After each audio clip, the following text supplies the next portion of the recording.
Okay. It's a great great people. It's nice to meet you, to meet everyone here. This is the last version, the last edition of the Founders Launch 2023. So the next time we're meeting for the 2024 edition. So may I have a team from ASAC? So before we visit, I think I'll call from Anitra from they'll let us know what they do, how they do it, and So I'll start by introducing myself. My name is John Venuaso, and I'm the CEO and co-founder at Siamese. At Siamese, we're building technologies that help people invest your money. So if you have cash and if it has been sitting in the bank account or so long, you're like, that you come out and say, man, we're doing something wrong. We need to keep that money where it can earn an interest. So that's a startup we are working on. So next I'll call on the team from us to give us a brief intro. So you tell us your name, what you do, and how we do it. Well, I'm CEO. My name is Benny. I'm CEO. What you do? I do business involved in that side. So people need to get we are here to get inspired by what you guys are doing. So tell us your name, what you do, and how you do it. Hello. Usilimoti ya pasivo ni kanyabo. Asante sana balaba. Wewe alikuja leo. Elinya biange nje odongo.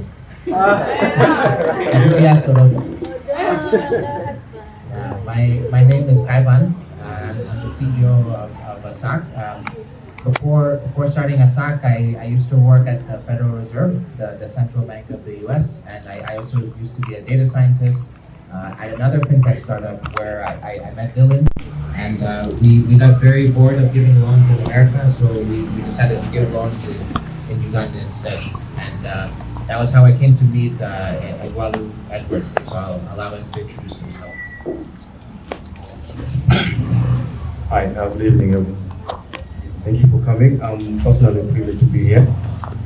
Kevin has been talking a lot about this space, so I said, why not? I have to be there today. And again, thank you. We feel special. So this is the last edition of this year. My name is Edward Egwalu. I'm the CEO of ASAC. I basically do company growth, all the operation in Uganda and the country. I'm basically the man in charge. Before joining ASAC, I was working at an IT. I was in an IT department in an NGO. Basically, my background has been IT mostly. I was doing server administration. I also ran a private IT firm. Sometimes, again, working with the government, Ministry of Agriculture and all that. Yeah, but now that's when the NGO is where I met Kaiba. Like he just said, well, actually, just do it. So I said, instead of last year in Uganda through the NGO, can we start something? That's how we can do it. Thank you. That's good.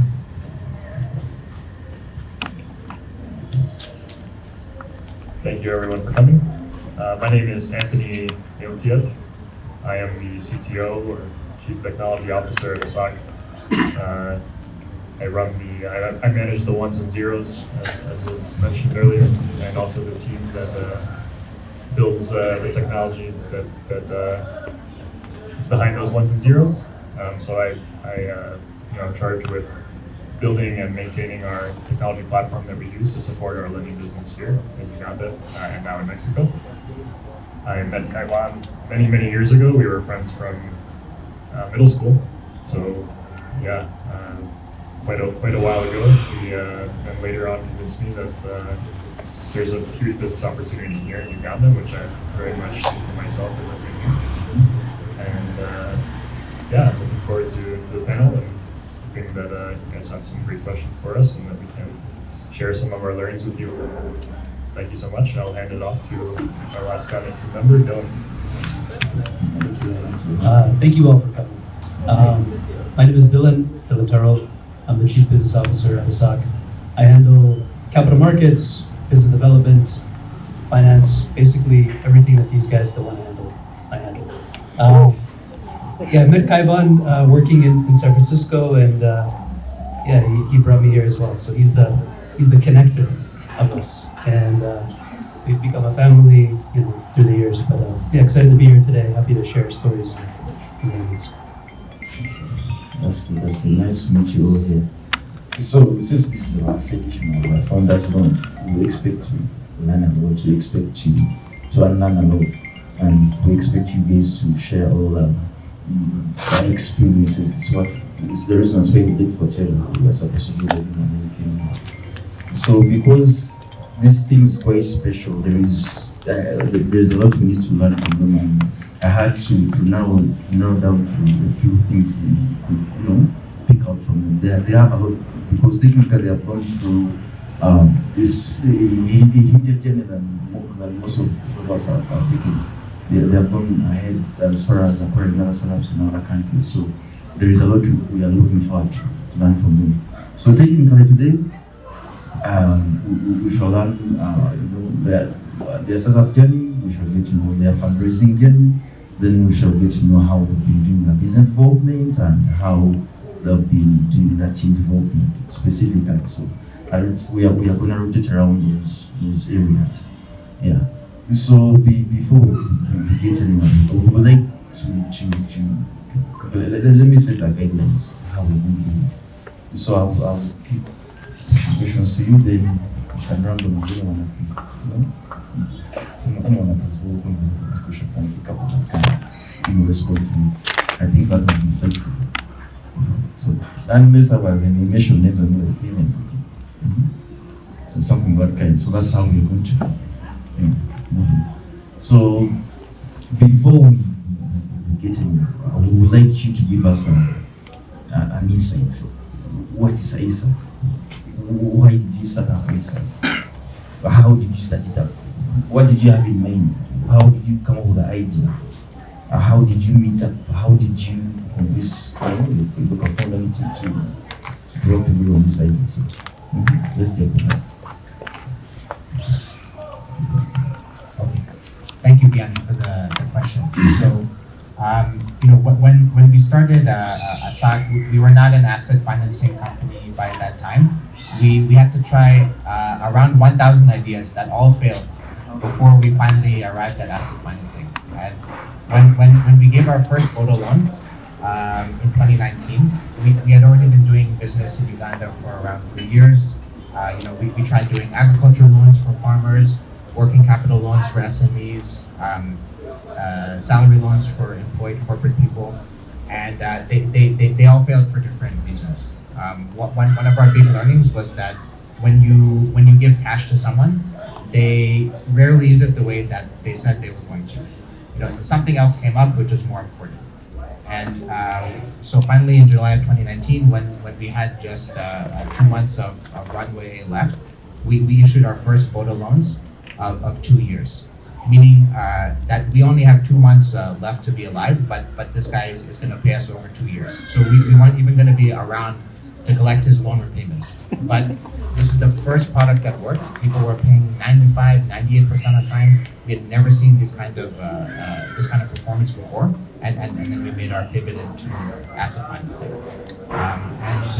When I first met Eddie in Soroti, the initial problem that we saw was that even deep in villages, farmers had access to mobile money, but the banking sector hadn't caught up yet. So, when farmers would get loans from banks and microfinance institutions, they would have to go all the way to town, wait in the queue, and deposit cash at the counter. So this didn't make sense. Why couldn't the banks at least accept mobile money? So, with $500 that I had saved as a student, we gave out 5 test loans in Soroti, and slowly grew the business from there into where we are today, doing asset financing across both Uganda and Mexico. So we'll also talk about the acquisition of a Mexican business that we did recently, and now we're doing car loans in Mexico as well. So I'll give my colleague Eddie a bit to talk about the initial days in Soroti. Thank you, Kaivan. You'll give it the most exciting part of it. Yeah, just like Kaivan has said, it was way back in 2016 actually. Yeah. So Kaivan, I'll just give a brief history. Kaivan used to come as a student at Lutheran University. The NGO I was working from was headquartered in Seattle in Washington. They would come to the NGO and I was posted to Soroti by that time. By the time I was in charge of teaching. We had the robotics program for high school students. So I was basically doing robotics engineering in that school. So after I'd gone to after I'd gone to the US for training for September, it was also kind of like met with Kaivan saying, okay, this is my last year, kind of the NGO. You have an IT experience, I have the finance experience. Can we come together and start something? Yeah, so we're like, okay, what do we start? So because Kaivan was doing internship in Uganda, he was mostly involved with farmers. And then I used to go and capture his success stories and seeing him run with these cows here and there. And then I was like, okay, so we already have our target customers who are farmers. So the initial idea was actually to build a software that can predict different weather changes. So because we saw farmers would struggle with what to plant and which season. But then later, after that, farmers were like, look here, we have our local way of predicting whether what season or dry season. We just need seedlings. So we had to change the approach to financing them. That's where the idea of financing farmers came. We began giving our loans from there, but before that also we had to struggle with the name. Most people ask, is there an abbreviation or something? So like, okay, let's come up with the name. We operate in Teso region. Farmers are from Teso region. So we needed a name that can relate to farmers within that area. So ASAC happens to be an Ateso word to mean harvest. There's actually an I between an A and S. It's supposed to be ISAC, but then because of the different pronunciation, we removed the I because we wanted everyone to be able to say ASAC or ESAC. There's no ING. Yeah, so that's how the name was actually created. Yeah, but primarily we began with farmers. We came to Kampala in 2017. Actually, came here when Kaivan went to the US and said, it's about time we tap into the Kampala market as well. Back in Soroti, there were different entrepreneurs who could run, owners of public buses. They came for financing, and then they came and told their friends, there's this company that gives money through mobile money, and they're pretty fast. So that's how we came to Kampala actually. So coming to Kampala, we had to scout around, and then officially in 2018, around February, is when we actually launched in Kampala, first office. Yeah, but that's a brief history about this. Okay, that's quite interesting. I want to learn, how did the risk come in? You see, like how you came in and then how the rest of the performance team comes in. How people connect.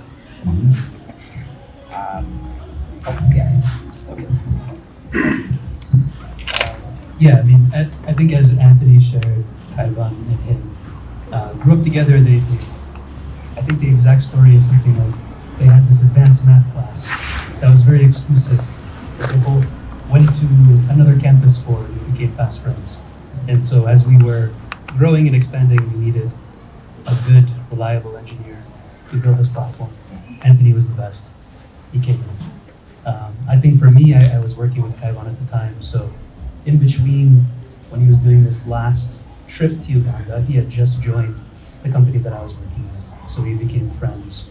And then he was telling us about, let's build something in Africa, because what we're doing here in the US is having zero impact. I mean, really zero impact. And so we all jumped together. Okay, that's interesting. Thanks. Well, Dylan already gave it away. I'll just highlight one thing you said. I was the best.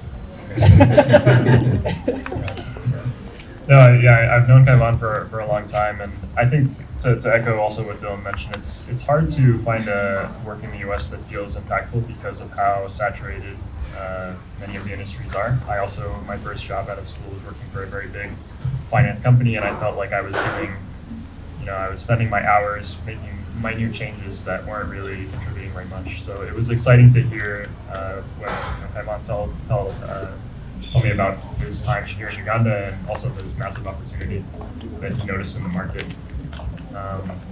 but yeah, at some point, I got. They say, I was also living in California at the time. We were both living in Silicon Valley, and they have this expression that you get bit by the startup bug. I was already working for a startup. They were also working for startups, but it felt like this was our true startup that we could get involved in a big round for and really make a big difference. So that was very exciting for me. Yeah, so I came to get involved. So looking at this realization and how you put together, work together or something like this, creating an impact. There is something I want to learn because now I'm looking at you building up a team to do startup. So from using that basis as a standard, could you share what are these ways to build up a startup team, the co-founding team? What you say, someone look at you and say, okay, if I'm to have someone in my team, they have these capable, quality or aspects. So that one should also push us to, in case someone is maybe not joining at that co-founding level, I'm hiring someone to do. Well, what would you look at? What would you consider something like that? Sure. I'll talk a bit about how to build a founding team, and then I'll give my colleague Eddie to speak about hiring like more junior staff.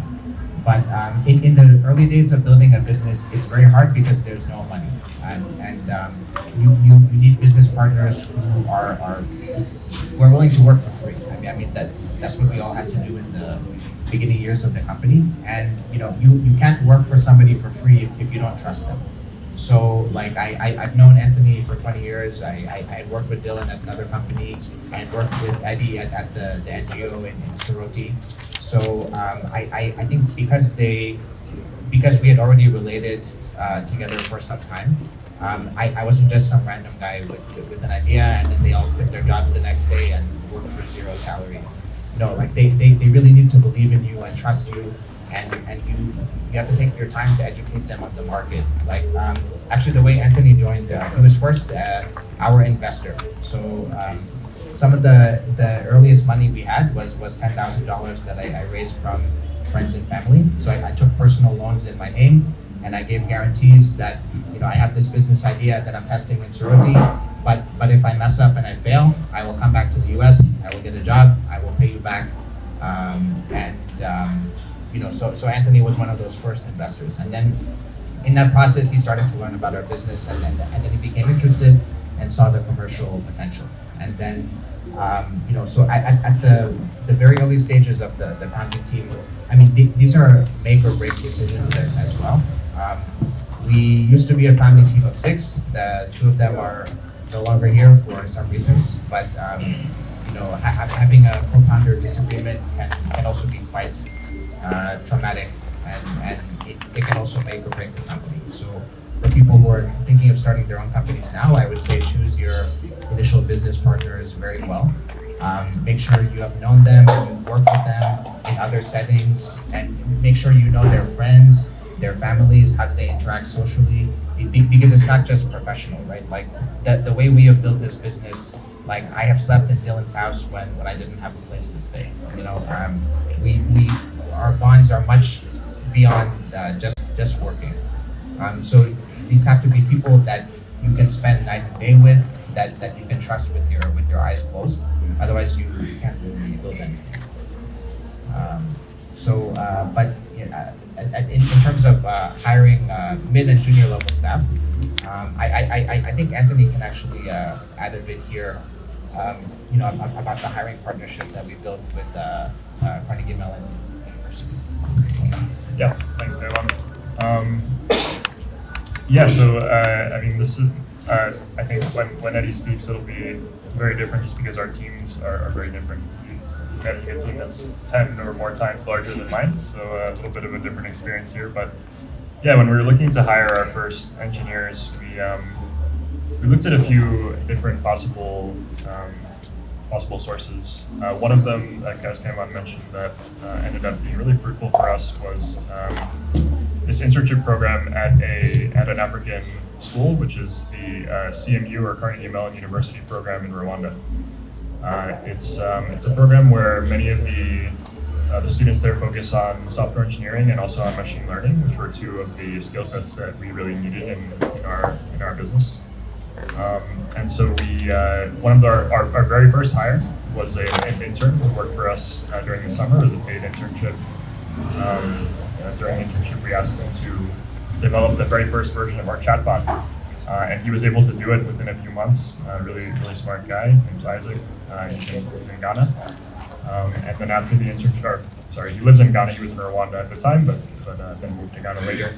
And then we offered him a job out of the program, and now he's actually managing a few others that also come from that program for future years. So that ended up being quite valuable for us. We've also worked with various recruiting companies to try to find talent. And actually, one of our best developers, who's based here in Uganda, came to us from LinkedIn, just looking at one of our job posts there. So you can really look in many different places and find some good people. I'd say you should, just like you should choose your founding team member as well, you should take hiring very seriously, and you should have a very solid interview process and interview plan to make sure that you are selecting solid people. Because most of the time when you're going to be interviewing somebody, you don't know them in advance, you don't know their friends, you don't know their family. You have to come up with a way in 1 or 2 hours to really assess if they're going to be a good employee or not, if they have the skills, if they have the work ethic or not. So, and that comes with experience. You know, you'll do your first interview, you'll do your second interview, you'll start to develop a pattern, and you'll start to know, you know, more and more quickly into the interview, or sooner and sooner into an interview, whether or not it's a good person or not. But yeah, let me hand the mic over to Eddie though to talk about hiring for the operations team here. Thank you, Kevin and Anthony. Earlier, I was questioned on time, so I'll just be very brief. I don't think what I'm going to say is any different from what Kevin and Anthony have already said. But when it comes to operations, one thing I can maybe sort of say is the first team that you always hire may not be the team that will stay with you for long. At least from my experience. Usually hiring is very aggressive and exciting, especially when you know you have enough budget. Yeah, so everything's running in mind, like I can hire as many people as I want, but all I can only say how we manage is, one, to understand our business model properly, and two, to understand the different people who can fit in different levels. We have actually restructured the company twice. We hired about, we began with about 4, then we kept increasing. The time when it came to Kampala, we had a total of about 15 employees, and we had to restructure and remain only with 2 because we felt we were hiring out of excitement. They were like, okay, I think we need to, one, get our needs assessment, hire based on the need. So that's what I can mostly say. And then also, I think it's good to sort of like spread your different hiring resources. There are employees that you cannot hire internally, you have to outsource. Sometimes outsourcing helps to have a transparent list of candidates. So our senior team is mostly outsourced, and today we're 150 or about 155 actually employees. The team is really huge, and then now the device that the separate cow approach can't work with such a big team. You really have to start trusting the bigger people. And trust me, it's hard to trust. It takes a lot of time to build trust.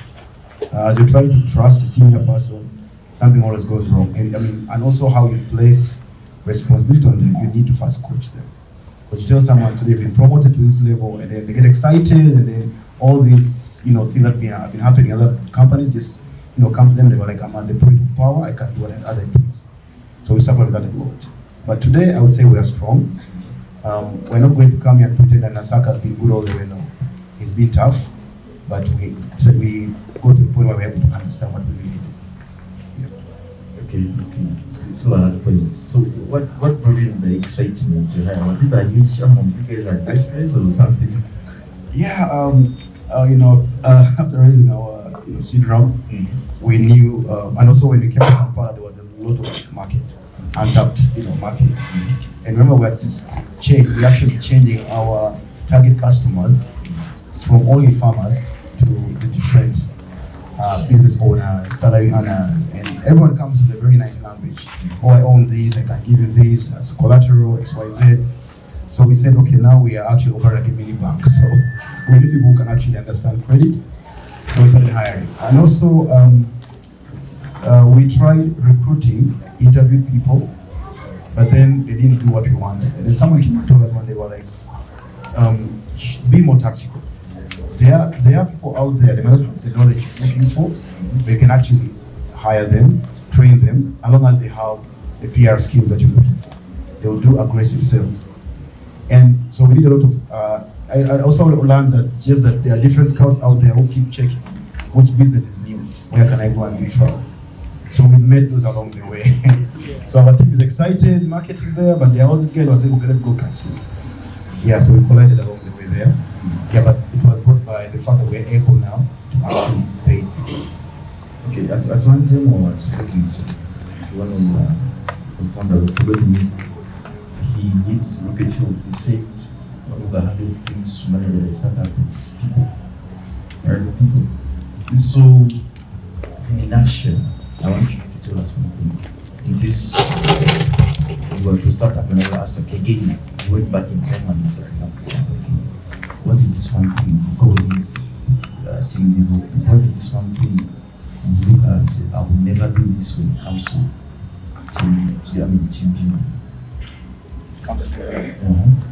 Team building around hiring and coming up with the founders, something like that. One thing I can say is I won't be too excited to hire. I'll basically, even if I have 2 people, I'll approach the portfolio correctly and hire only when there is or when they are fast rates. Okay. So now we move on to raising funds. So raising funds is something else. I think every entrepreneur picks money. It's a reason why we entrepreneurs want to raise money, want to have a company that is really steady and moving. So I want to know. I heard about and about how you guys will raise that USDs. It's quite a huge chunk of money, honestly.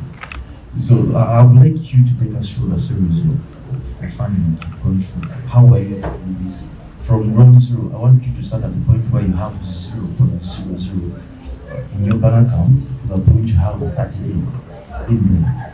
So could you take us through that journey? How are you able to raise money fast? How are you able to go to the next round, then the next round, then to the point where you have to cash? Sure, I'm happy to talk about that. I'll tell a story from one of the first times that I was pitching an angel investor. Our first money was $500 that I gave out as 5 test loans in Soroti. Our second money was $10,000 that I borrowed from different friends and family, and I promised them that even if this business fails, I will get a job and I will pay back this money, and they trusted me. Then after that, we had done a couple of batches of loans and they were paying well. We started to build our lending platform.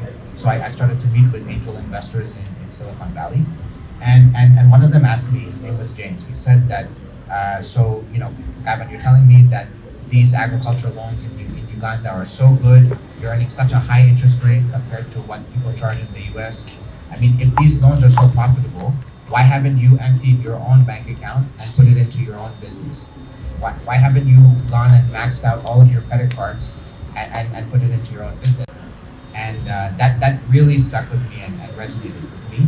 And I realized he was right. I mean, if I didn't invest my own money, then why should anybody else? So I took my life savings. At that time, it was $25K that I had saved while working at the company with Dylan. And I left my job in the US. I moved to Soroti. I lived there for 3 months, and our whole operating capital of the business was $25K. This is the money for giving loans and paying rent, and getting the money lending license and trading license and all of that. So we needed to show the world that we ourselves believe in what we're building, and we're willing to bet our own money on this. So until we did that, we weren't gonna convince any other investor to trust us. So after a year of doing that, we kept on taking small loans from family here and there to build up a track record. So our first money of the company was all debt financing. It was not equity, it was not grants, it was not angel investing. And because we took money as debt, it put a very high pressure on us to perform from the beginning. Because debt has to be repaid no matter what. It's not like equity capital or a grant. So we needed to become profitable fast. We needed to find a business model that could really work. And so around 10 months into this journey of doing ASAC full time, we were lucky to raise a seed round of 1.5 million from different venture capital funds in the US. And that was made a lot easier because Dylan and I worked in the US. We had connections there, we had networks there. It was not easy to raise money for Uganda. During that time, I was rejected by more than 300 investors. The most common feedback I got was that, sorry, but we don't understand Africa, we don't invest in Africa. And then once in a while, I would meet someone who did invest in Africa, and they would say, yeah, we like Africa, but not Uganda.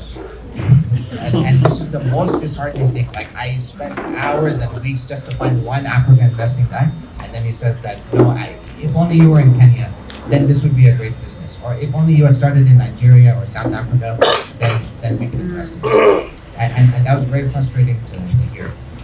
But you know, we had to try hard to put Uganda on the map. And after getting 300 no's, we got around 10 yeses. Counted 300 notes. Yeah, I have their names in the spreadsheet. 200. Yes. To 300. Hey. Okay. It took a long time. When we were raising our seed round, I worked 14 hours a day. I didn't have a salary, and I wasn't going to have a salary until I raised the seed round. So it was great motivation. Yeah, I at that time I was living in an apartment in San Francisco. I lived in a closet of a multi-bedroom house. So like the other people there were 5 of us living together. All the other guys had full bedrooms, but for me, I had the closet because I'm the weird guy who lived in the company in Uganda. And my door wouldn't even shut properly. So I had a very high motivation to raise that funding. But I also want to give some advice which is relatable for Ugandan founders, because not everyone has a network in the US, and I want my advice to be relatable and real. So our first money was from friends and family, and I've mentioned this a couple times to other Ugandan founders. It is true that it's very hard to raise money for a Ugandan startup, and it is even more difficult if you are Ugandan yourself, because this capital does not come from Uganda; it comes from outside. That is the reality. Like most of the startup funding in Africa comes from Europe and the US and Middle East and East Asia and all that. So however, like our first initial money from friends and family, one thing I reflect on here is that when people have a wedding in Uganda, they raise 100 million shillings like in the same day. And it comes out of nowhere. And yet somebody would be so happy to even have like 20 million shillings for his business. Right? So there is money that is available. I don't know if culturally Ugandans would all give money to one person to start their business, but I believe there is local capital, and if there's a way to tap into it, that can help businesses in other ways. Okay. I was waiting for a bit for you to raise the tax. You still got Okay. I'll ask Dylan to talk about this. So he was very instrumental in closing our first big debt facility of $20 million. Thank you, Kaivan. What I would like to say, I think with a fintech company, particularly a lending company, is that you have to have segregated capital. So you have your equity capital, which is used for growing the business, investing in the tech platform, investing in hiring, and then separately we needed debt capital. So Kaivan spoke at length about the initial capital being all debt capital.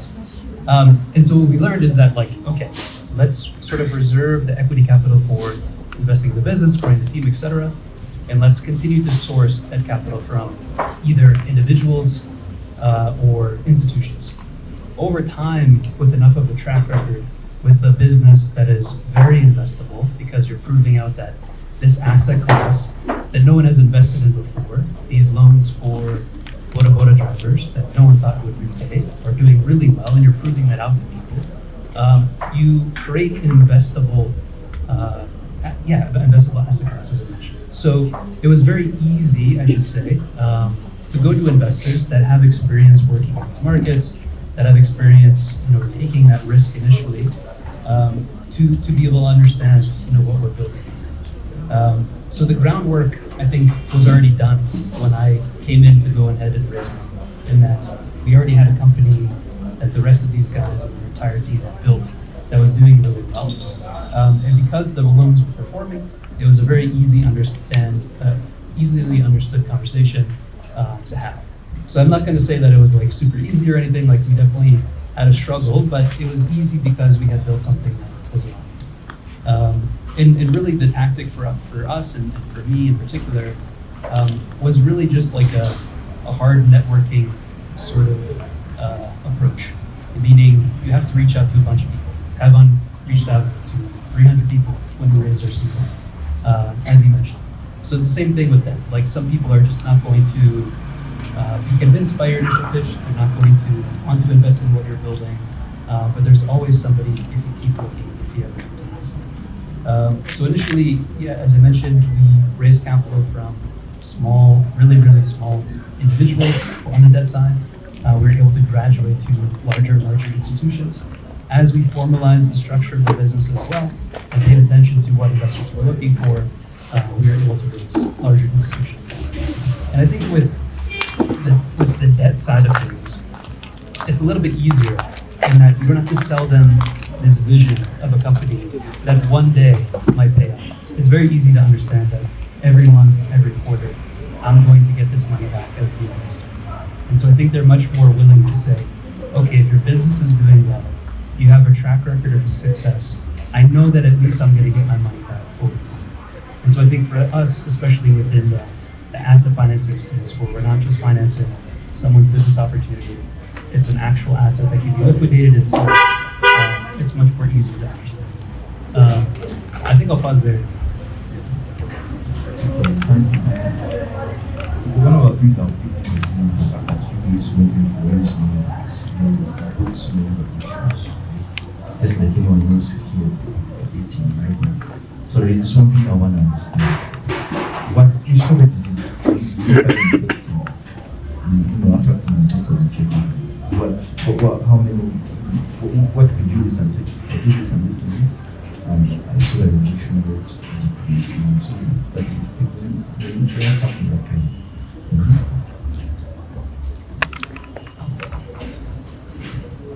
Sure. There were a few things that I started to change in my fundraising tactics, which helped a lot. One is in the beginning, like, we had 0 investors and we didn't know where to raise money from. So I would just reach out to any random investor, even if they don't like fintech, even if they don't like emerging markets. As long as I saw their profile, I would reach out to them. And some of them, just out of curiosity, they would still take the meeting. Like, even if they had no intention of ever investing or understanding, they would just take it because it sounds weird and unique. So I wasted a lot of time doing that. What I should have done is spend more time on the investor filtering and figure out who is reasonably likely to at least consider me, and not just the people that are taking the meeting out of curiosity. So that was one thing. The second thing that has helped, getting introduced to investors is a lot better than doing a cold outreach. Okay, the traditional advice is always get a warm introduction. I've actually had success both ways. We have also raised around $8 million from cold emailing people. So these are people that we didn't know at all. We didn't have a connection with them. So there are times when it works, but this can also be time consuming. Like, okay, what I mentioned before about the 300 rejections, I had to reach out to maybe 4,000 or 5,000 people in order to get 300 meetings. And then after the 300 meetings, those are all the guys that said no. So it was very time consuming to do the cold calls. When you can get an introduction, it is better. But of course, like you have to spend time building your networks in order to do that. And the reality of building a business in Uganda is that we are trying to make this into a startup hub, into a venture capital hub and all that. But it is easier to get money if you're in Nairobi or Nigeria or Cape Town. So for a Ugandan founder, I think it is necessary to travel sometimes to broaden one's networks. Also, the other thing I would say, often the best introductions to investors come from other startup founders. Because especially like the founder of a successful company, if they recommend you to an investor, the investor listens. If you ask your own investor for introductions, which I also do, and they recommend you to another investor, the other guy will think that, oh, the first investor just wants me to look at a SAC so that I also put money into the same company and so that he also profits, right? But if the introduction or the referral is coming from a founder, it seems more genuine. And then the third thing that has helped a lot is, this is something I'm trying to get better at recently, is running a structured fundraising process. So in the past, I would kind of always be in fundraising mode. Like if I met an investor at a conference or something, or if somebody told me that, hey, I just met this investor, do you want to talk to him? I would just take the meeting immediately, because I thought that we need investors, we need funding. I have to always be building these relationships. But that doesn't always lead to the best outcome. So like these big equity rounds that get raised, what the CEOs do is they set a very specific time frame that I will have meetings from September 15th until September 30th. I will have 40 meetings during that time. That helps to build momentum in a fundraising process, because when you're having 40 back-to-back meetings, investors talk to each other, and it'll create some buzz. They'll start asking each other, hey, did you hear about this company in Uganda? They're doing this and this. And it also increases the likelihood that you'll get multiple term sheets at the same time, which really helps in negotiating for a better offer. So if you only have one term sheet, you have no leverage to negotiate. But if you have multiple offers at the same time, then you have some leeway. So and there's a lot of prep work that needs to happen before you can start this process. You have to spend time like building your target investor list, figuring out who is going to introduce you to who. In the last year, I've spent a lot of time doing this. One time in California, fundraising is very time consuming. There was one fund that I wanted to get introduced to who had invested in Flutterwave, the African fintech. So I saw that my old classmate from 5th grade is friends with a lawyer at this VC fund. So I first had lunch with my 5th grade classmate and said, can you connect me to your lawyer friend? And she said, sure. I got connected to the lawyer friend. I had coffee with him. He liked me. He said, yes, I'm willing to introduce you to this fund. But not right now. They're going through some changes. We have to wait for like 2 or 3 months. Okay, fine. After 3 months, he reaches out to the fund, and they said, we politely declined the opportunity to meet with the SAC. So like 2 lunches later and 3 months later, this was still the best possible way that I could have tried. If I had just cold emailed them, either way, the outcome was the same. They said no, but on average, like when you get introduced through known people, it does work better. So, still at raising funds, I just want yourself in a position where you clash with your investors.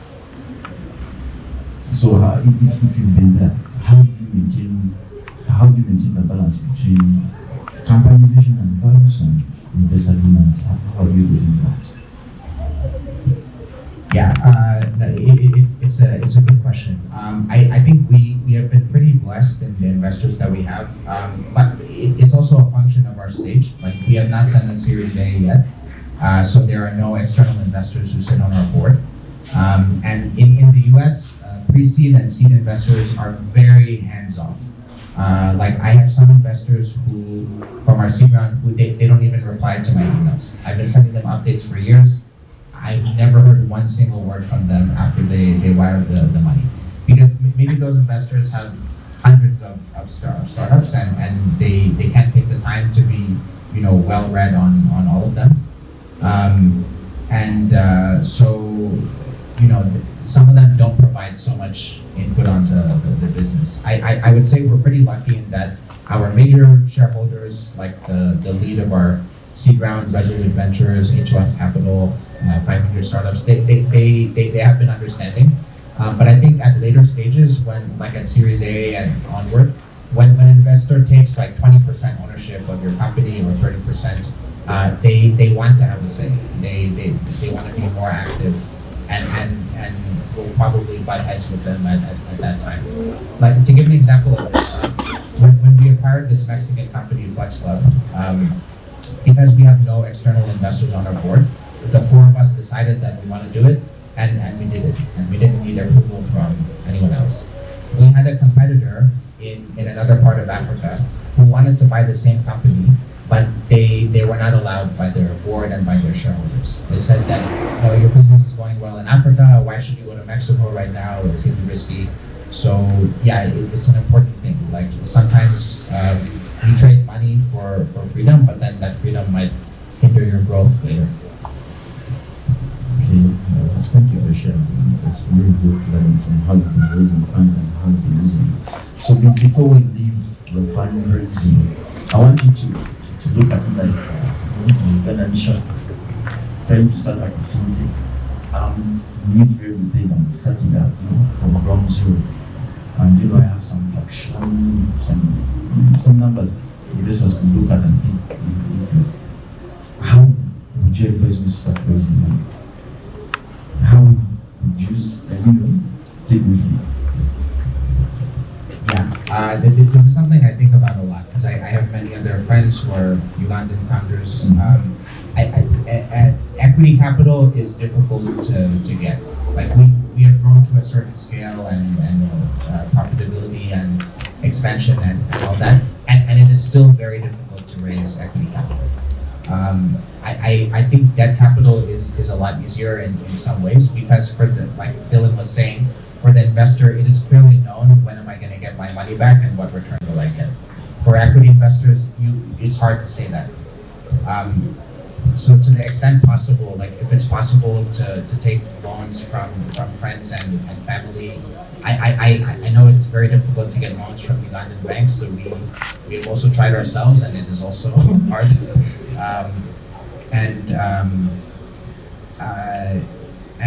In the beginning, like there are also grants that might be available. So I think like with grants and small amounts of loans from friends and family or even like startup accelerators, these are all good sources of early stage capital, but before you can mature and start to raise money from like seed funds and Series A funds. Okay, that's quite interesting. Hopefully the founders in here are looking forward to raise one of that or better. So to catch up with them, let's look at your latest acquisition. Let's not talk about it.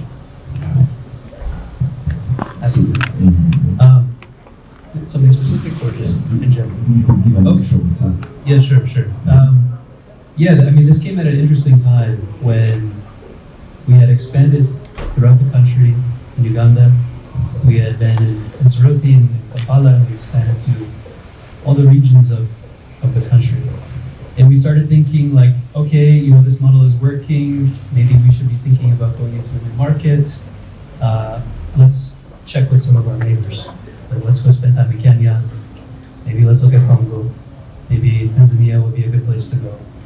And as we were going through this process, we were seeing some things that were pretty promising. We even started setting up a company in another country nearby. And as this was coming, like one of our investors came to us and was explaining how this one company that they invested in was going through some changes and wanted to offload this Mexico business. And they thought because we had all this experience with a successful asset financing company here in Uganda, that we understood how this business should be run and we could do it really well. So they presented us this opportunity, and over a a few months, we started exploring it and realized that it was a great idea, a great way for us to diversify our business and expand into a new, much larger market. And so the business, just for context, also does asset financing, but cars for Uber drivers. So we work obviously with quotas, as we've been talking about, and they work exclusively financing cars. So it's a bigger loan. It's 10 times bigger. You know, you're talking about 15,000 USD versus 1,500 for maybe a Bajaj Boxer, and it's a much different market. But at the same time, there were some unique sort of characteristics that we thought were pretty similar. You have a very similar customer demographic. You have interesting sort of regulation in place, available and accessible capital markets for us to raise capital from on the debt side. And just a lot of things looked really good for us from a macro perspective. And then drilling down into the business itself, you know, there's always that idea, and this is even like a software thing, and could probably explain this more, but should we build or should we buy, right? Should we build it from zero, or should we just buy something that is already existing in the market? And I think this was one of those unique situations where, you know, if we came in with the exact capital that we bought the company for, would we be able to replicate what they had built? And the answer was no, meaning that if we bought this, we would have a multiplying effect on the investment that we put in immediately from day one. We saw that they had a great team in place, systems that we could improve, great market dynamics, and a lot of room to grow. So that was the initial genesis and sort of what got us into it, and some of the ideas behind why the acquisition made sense. Okay, there is something I'd like to learn about the acquisition. So just remember that you acquired a setup in Mexico. Certainly means that you are familiar with the ecosystem, the setup ecosystem in Mexico versus that in Uganda, right? So you now start working in Mexico, you can compare that with the way we do stuff here in Uganda, right? So if you looked at the ecosystem in Mexico, what is this one thing you look at and say, okay, if Ugandans were doing this right, that would match the way Mexicans are doing it. Well, what would you do? Yeah, it's a very interesting question. I mean, we're talking about places that I think are very different. So I think comparing the two is really challenging to do. And to say that, you know, hey, in Mexico they're doing something better, or Uganda we're doing something better, I think is a very tough conversation. And I might have a hard time getting out of here if I say it real quick. But I mean, overall, like I think like both markets have their benefits, and you know, one thing, and negatives as well, for sure. And it's, I think, up to us to try to figure out what those are and rely on those strengths, and continue to try to expose them as much as possible. Okay, all right. I'll take the diplomatic approach. I felt it. Anyway, so you went on to buy another startup, right? We have startups here that are looking for a boat. You get my point. He bought by that well, I'm looking forward to the boat. So I would like you to share some context. You say if a startup is performing this way, if it's taking this direction, if it has this level of traction, I'll be more than willing to acquire that startup. We will not necessarily buy it, but we would like to have, we would like you to paint a picture. Something that may have found that will give me clear image in my mind that if I'm developing the startup and my exit strategy is to see it out, I must have this in place. So something like that. Yeah, I mean, I think what's interesting is like from this side you get to take the approach of the investor. So going through the 300 conversations, you become pretty in tune with what an investor is looking for in a company. And usually I think it's a few different things, but fundamentally they have to have what is commonly referred as product market fit, right? Well, what does that mean? It just means that the business is going well, that customers are willing to buy what you're selling, and that there is some room for growth. So I think seeing those points just at a level it makes a lot of sense. And then of course, if the company is profitable, that's great, meaning that you don't have to put additional cash into it.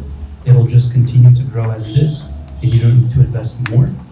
But if you were to, perhaps you could accelerate that growth. But I think that the first point is really the biggest one, is just to make sure that the customers of that company are willing to buy that on a consistent basis, that there's room to grow, and that they're operating maybe in a market that's additive to what you're doing already. So for this example, we obviously understood the business really well, and it was a market that we didn't understand well, but we thought that we could take the playbook, bring it to a new market, and grow. So I think for us, if we were to think about another acquisition opportunity, maybe it would be in a new market or a new product line that we don't currently offer, something that would be accretive to the company.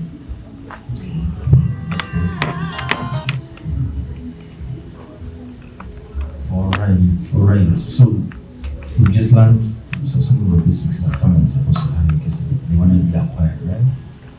So I want to open up this to the audience we have. If anyone has any questions, if you have insights, if you have something that you'd like to raise, this is your time.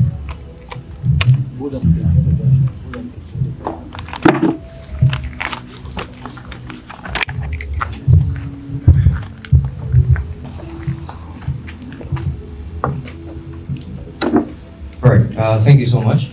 My name is Jerry Pansambuzu, and I recently started a company which is called Everpesa Technologies.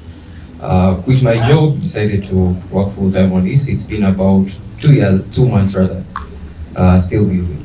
So I think my question is mostly to you, Kevin, and then also to Anthony, especially on the technical side. So my background is software engineering. So I just wanted to understand, especially you had a finance background, Kevin. So how did you go about actually building up the product, at least at those initial stages when you still had just 500 USD? How did you come about to actually build the product, which is the lending platform that actually worked out? And then also secondly to Anthony, so when I guess he comes in, I'm guessing that is where you had to raise a bit of funds. Like then how do you go about that kind of product development, especially in terms of the engineering? Were you now building it from scratch, bringing in the teams, the various skills necessary, you the CTO? Because I'm trying to understand especially what role my CTO plays. Does he write the actual code? Does he only do the hiring? Really understanding that part, how he should be contributing, especially in the technical aspect. And then also maybe finally, still, given this is a platform, internet-based platform, and yet you're selling hardware in the real world. So how does that work? Someone takes a border, doesn't pay, disappears. Like, I just wanted to understand a little bit also into the product, how it actually works, especially how you match the platform and the actual physical asset. Sorry, it's quite a loaded question. I hope you'll be able to keep track of everything. Hey, thank you. This is a very fun question. So I think in startups, there's a concept of an MVP, right? The minimum viable product. And our first product was very, very offline, extremely. Our first product was using paper applications. However, one thing we did insist on from the beginning was never to use cash. So, by that time we were working with farmers in Surati. We didn't have an Android app. We didn't have any kind of tech built. So they just filled out a paper or loan application, and then we would take a photograph of each person and they would write their name on a piece of paper and hold it while in the photo. So very offline solution. And at first we were just working out of spreadsheets. Eddie still sometimes has nightmares about the first loan portfolio spreadsheet we had. We would have to wait for a payment to come in, then we go to that spreadsheet and update it, and then calculate the new loan balance. And of course, this is hard to do when the loans become many, and we would miss things and find out that we're overcharging or undercharging someone. Then in one of the first versions of the app, we had built our own lending platform from scratch, which Anthony will tell you more about. But in the beginning, it was a command line interface, and I was the first user of this interface, as I was the first loan officer.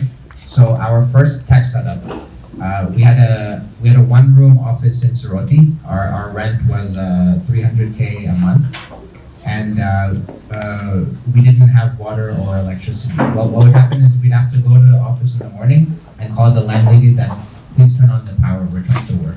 And then she would say, oh, you've reached office, okay, let me turn on the power. Then we have to call her back again to turn on the water. This happened every day. Power was not stable, so I had a solar power bank that would power the laptop. And then at some point we started using Bionic to disperse cash to our clients. But sometimes they needed to do a SMS verification on the US phone number. So in Soroti, it's hard to catch a signal for the whatever roaming network that the US phone line uses. So I would climb to the roof of our office and hold my phone like this with my laptop and the solar power bank, and then I could get the two-factor authentication, and then I could approve the transfer. So, but you know, we've come a long way since then. I'll ask Anthony to talk about how we built the platform. Thanks, Kevin. Yeah, there's some interesting growth stories we have for sure. Yeah, there's a couple different questions in there. Thank you for the question. In terms of how to grow, I mean, I think Kevin said it very well in his first word, right? The MVP. It's a really important idea to keep in mind. What that means is that you shouldn't overinvest to deliver value. You should try to deliver value as cheaply as you can, because obviously you can go out and you can spend a ton of money on something to help you in growing your business, but you don't have that money to begin with, so you can't really do that, right? There's some lending origination systems, for example, out there that we could have bought off the shelf, and we could have had a great system to begin with, but they cost $50,000 a month. It's a real number. And so obviously we couldn't do that. So you have to make do with what you have. You have to start off small. You have to use the simpler tools. In the beginning we had paper, then we grew to spreadsheets, right? A little bit more technology in the mix. Then we started to develop an API that didn't have a graphical interface, as Kaivan said. We had to access that API through a shell, through a command line. And it starts to build little by little over time, and it becomes more and more powerful, it becomes more and more featureful. And yeah, eventually you can get to the same level of that $50,000 a month platform, but you have to do it slowly by slowly. In terms of what a CTO should be doing, that question, or the answer would be very different depending on the size of the company. I'd say for a startup, a small startup, less than 10 employees, the CTO has to be hands-on. They have to be writing the code, because you're not going to have enough funds to hire a big engineering team. As the company grows, definitely the job changes. And I think this is true for any position, within a startup. The CEO's job changes, the COO's job changes, the business officer's job changes. And so, yeah, personally, I'm very hands-on. I came into this without much management or directorial experience, but I had a lot of experience as an engineer. I had built both backends and front ends and infrastructure for various companies and various products. And so, yeah, I applied that to get us as much automation as we could and as we needed, until we raised our seed round, and then we could actually afford to. Actually, it was even beyond that. I think we didn't hire our first engineer for maybe 2 years after the seed round was raised. So I'd say try to be as incremental as you can. If you overinvest in hiring early, you might find that you're struggling to manage and train a team that's too junior, and you've spent a lot of money and you don't have anything really to show for it. So I think it is very important to be hands-on in the startup, of course.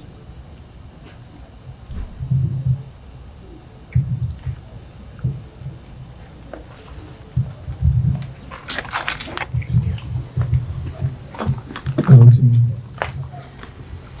Thanks everyone. It has been a very nice discussion.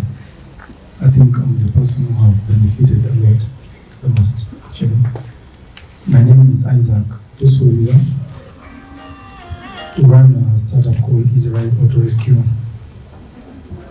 We are the largest providers of motor emergency rescue services in Uganda. We're actually in every corner of the country. My question is about hiring and co-funding.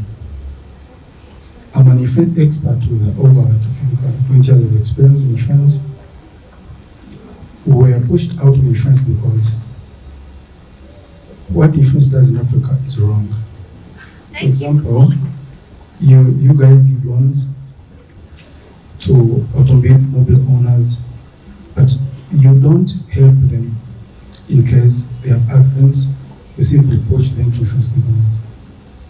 What then happens, insurance companies will tell them to actually go to police and handle the entire process, which they don't understand how it works.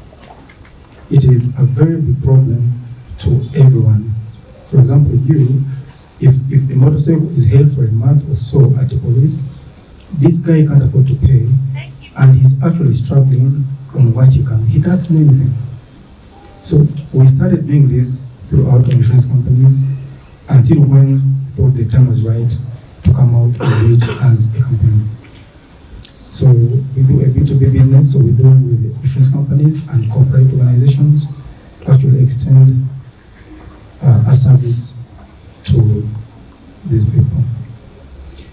We faced a challenge at first because when we started, that was 2012, we had a team of insurance experts, my colleagues, and we had to have a minimum of 100 million Uganda shillings because we had 4 contracts, Bank of Uganda, Coca-Cola, Umeme, and I think Wallet. But we never had the money. But because it was a big need, we had to start anyway. But along the way, we had disagreements as a team.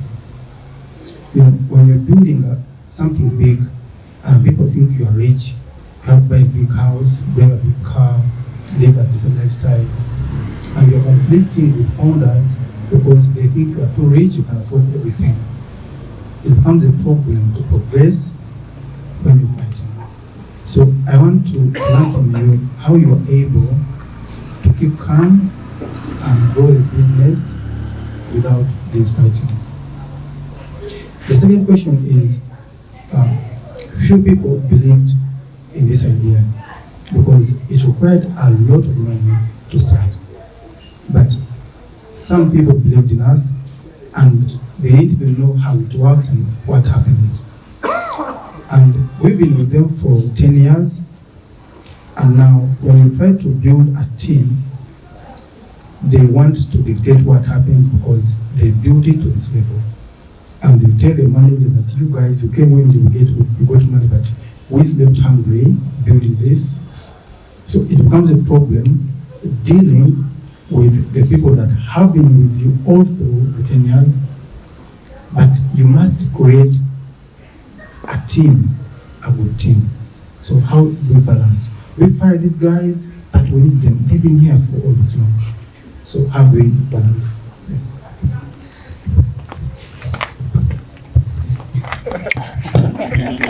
That seems like an operations question. Yeah. Thank you so much. Wow. So I'm struggling from where to start. Thank you for calling Easy Ride. I put in 3 things here.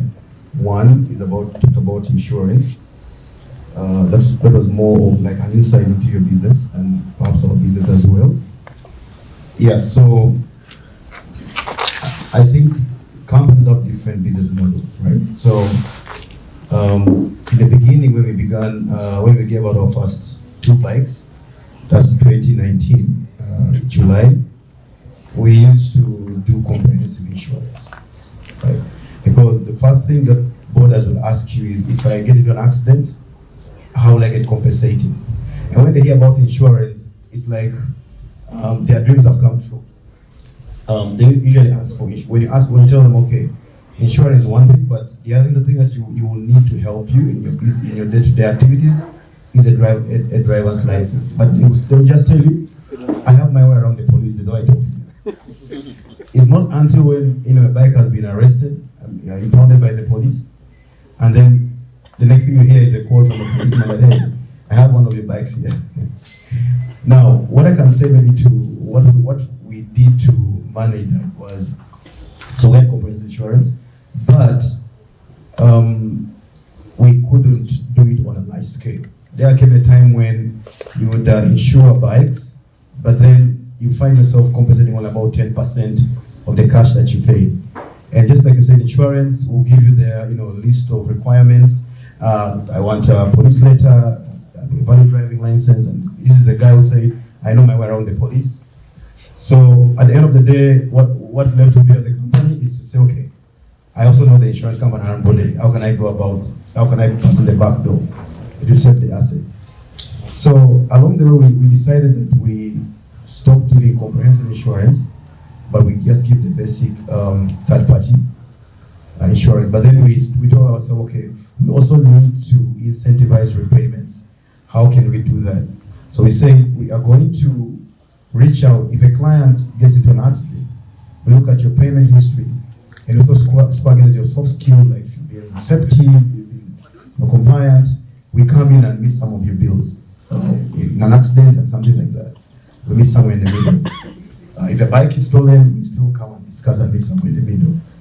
But that was, in a way, we felt that was working because it was case-by-case basis, and then portfolio was very, very good for us. And again, that is one thing I would advise founders, that in the beginning, when you're beginning a business, there's a list of requirements, all these, things that they'll tell you, you should have this for the business to keep very well. But guys, as you scale, it becomes very impossible to keep all those things in your list. You now have to sort and say which ones have worked for me. You have to score against real actual KPIs here. So we still do insurance, but in an in-house scale at the moment. Regarding issues like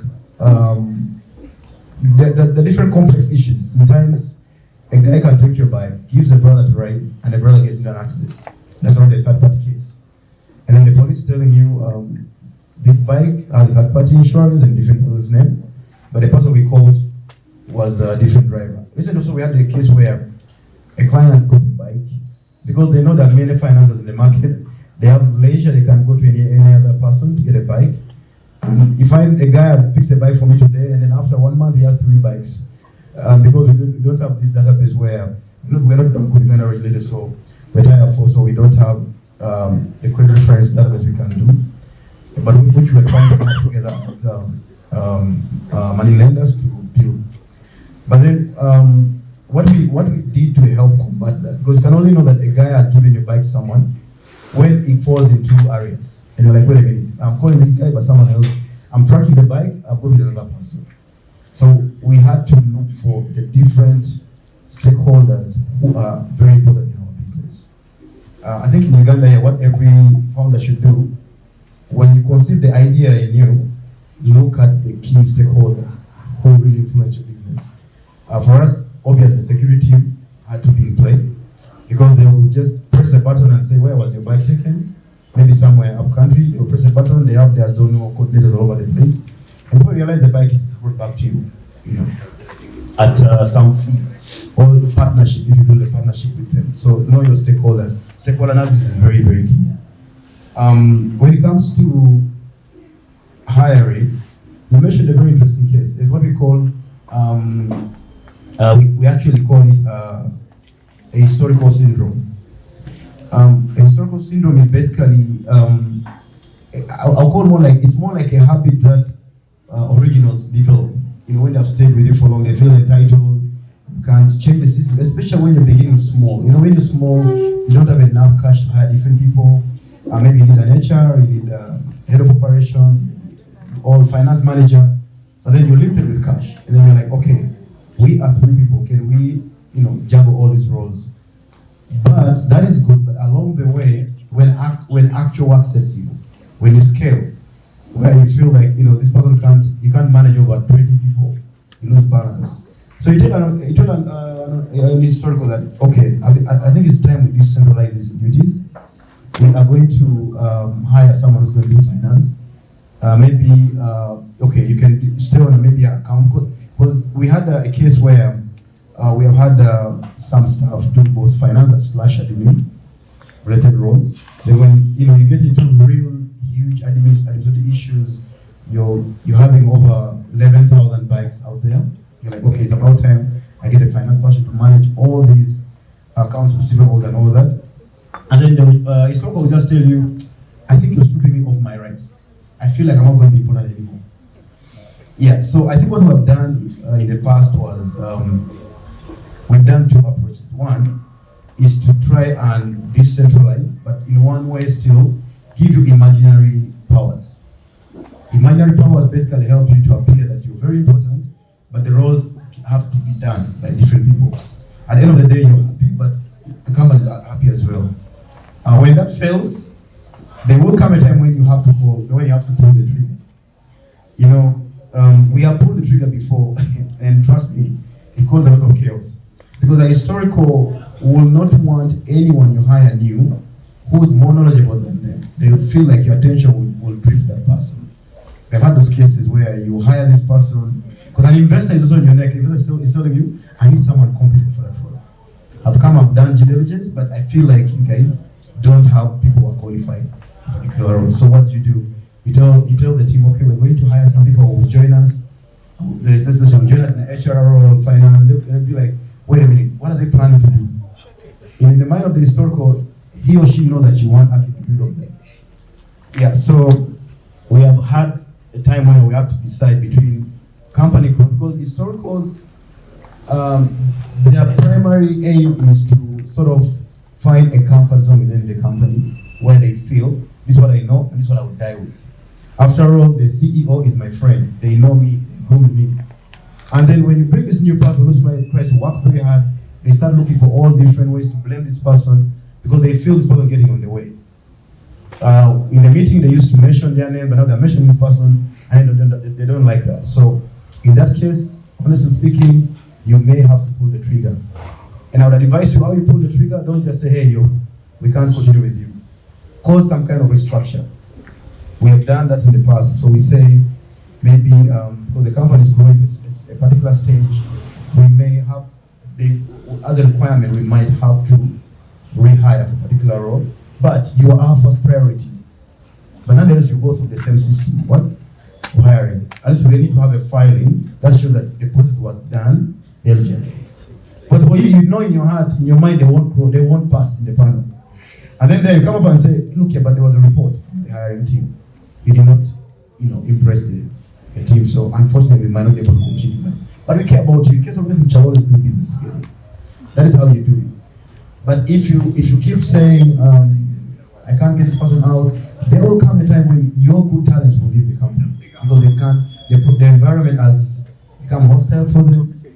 Yeah, so you will have to indirectly make some changes. Yeah, thank you. I have one more question. When we talk with investors, as he said, it's very hard to get investors to take equity. Most of them are debt investors. But we've got like 5 term sheets of like 1 billion shillings, 1.5.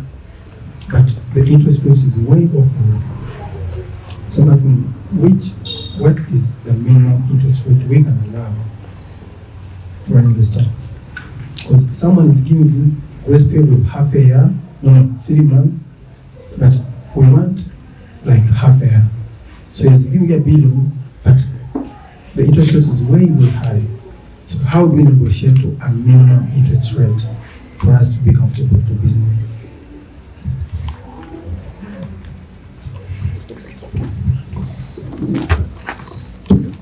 Thank you.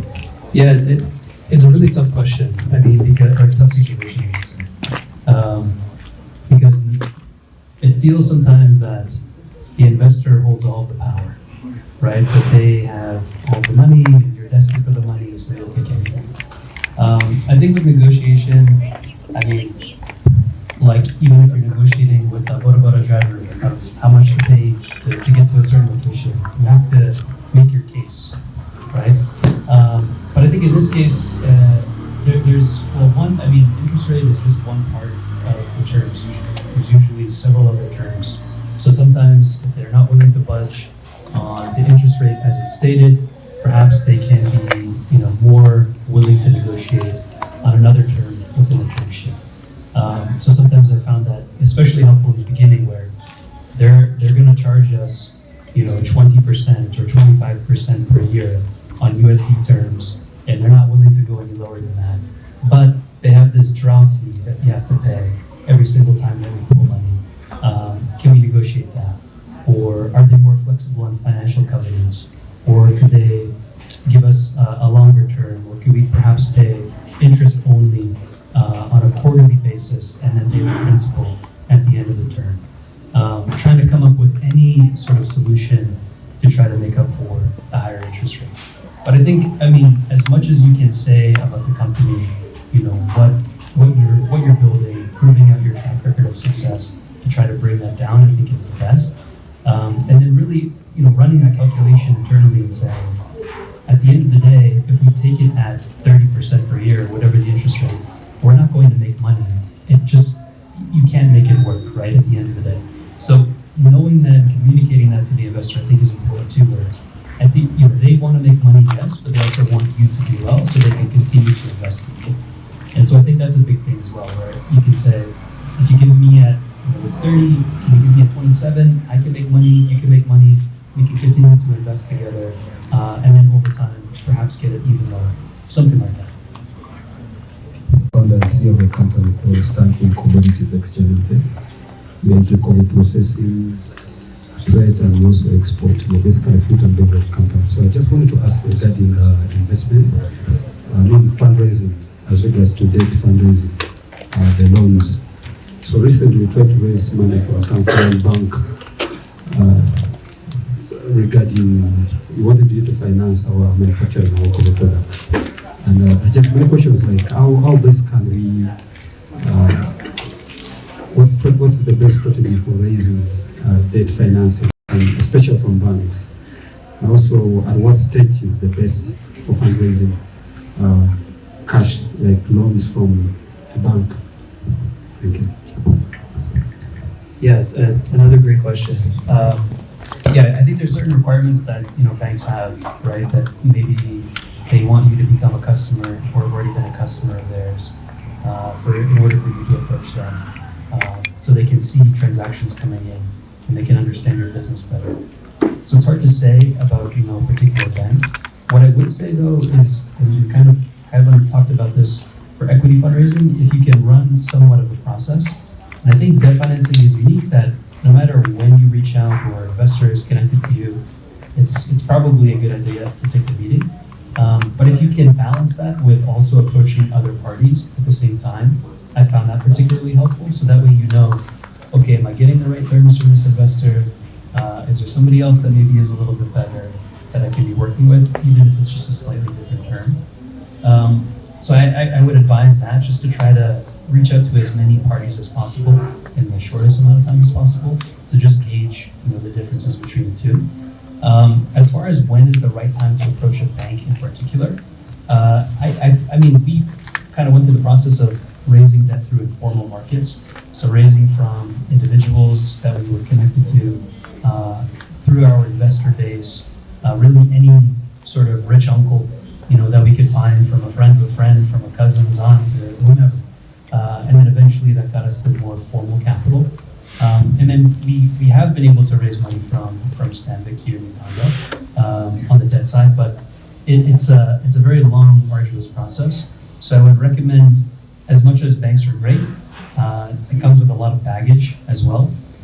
So having a lot of financial processes in place, meaning the right finance team to be able to understand, your financial statements really well, the financial controls, making sure that you can almost anticipate the request. So if you're a lending company, having portfolio data on hand. So for us, we have a sort of data room, as we call it, that we continually keep updating. So it has our management accounts for every month.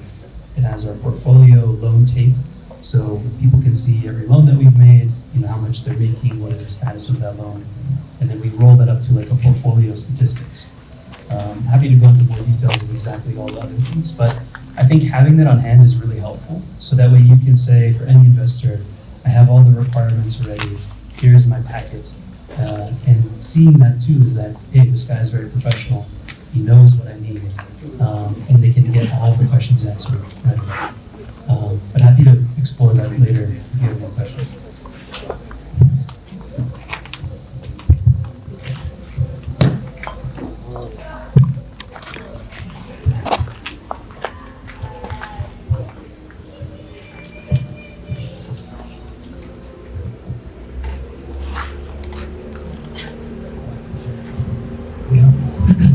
Good evening. James Marisa, China Expressions. I've heard about a case on the operations specialist. It seems he's saying when a border man gets in an accident, can find a way of handling his cost. Now, as a finance person, how do you account for that cost? From time to time, let's say you have 5 clients who have the same scenario. How do you account for that in your books? And how do you try to get back that money? Since, of course, as a lending company, you have different expectations from different clients. You know you're going to get 10% to do this and that. So how are you accounting for that little money? It might not be little, sorry. For that money you give him to that affordable amount to fix his bicycle so that he can pay. Also maybe, sorry, if you try to enter the insurance kind internally, how do you go about it? Thank you so much. Unfortunately, I wasn't able to see who was asking the question, but thank you so much. So, what we do as a company mostly, in the beginning we have this insurance component in our loan pricing. That's what we factor in the loan pricing. More like how we factor things like permits, the different requirements for the client as we're populating our pricing. So what we basically just did, instead of making our clients feel that the insurance has completely been scrapped off, because the insurance was highly factored in our own pricing. So when the client is making payments, right from like when the client comes, we ask for things like down payment, like initial deposit and all that. And there's an insurance element, there's a driving license and all that factored within the component of the initial deposit. But our challenge basically was that even if this component is there, it's becoming completely very hard for us to get this compensation from the insurance companies. So we said, okay, how can we, and remember this is already paid out to insurance companies, so you are having maybe like about 1,000 clients per month that you disburse to, and they have actually, you have a couple of insurers already paid. So like, how can we make sure that there is value for money on our side? Because there came a time when the insurance companies sort of like made this feel like they actually just made it very difficult for us to actually get this money back. I want to assume that's what was happening.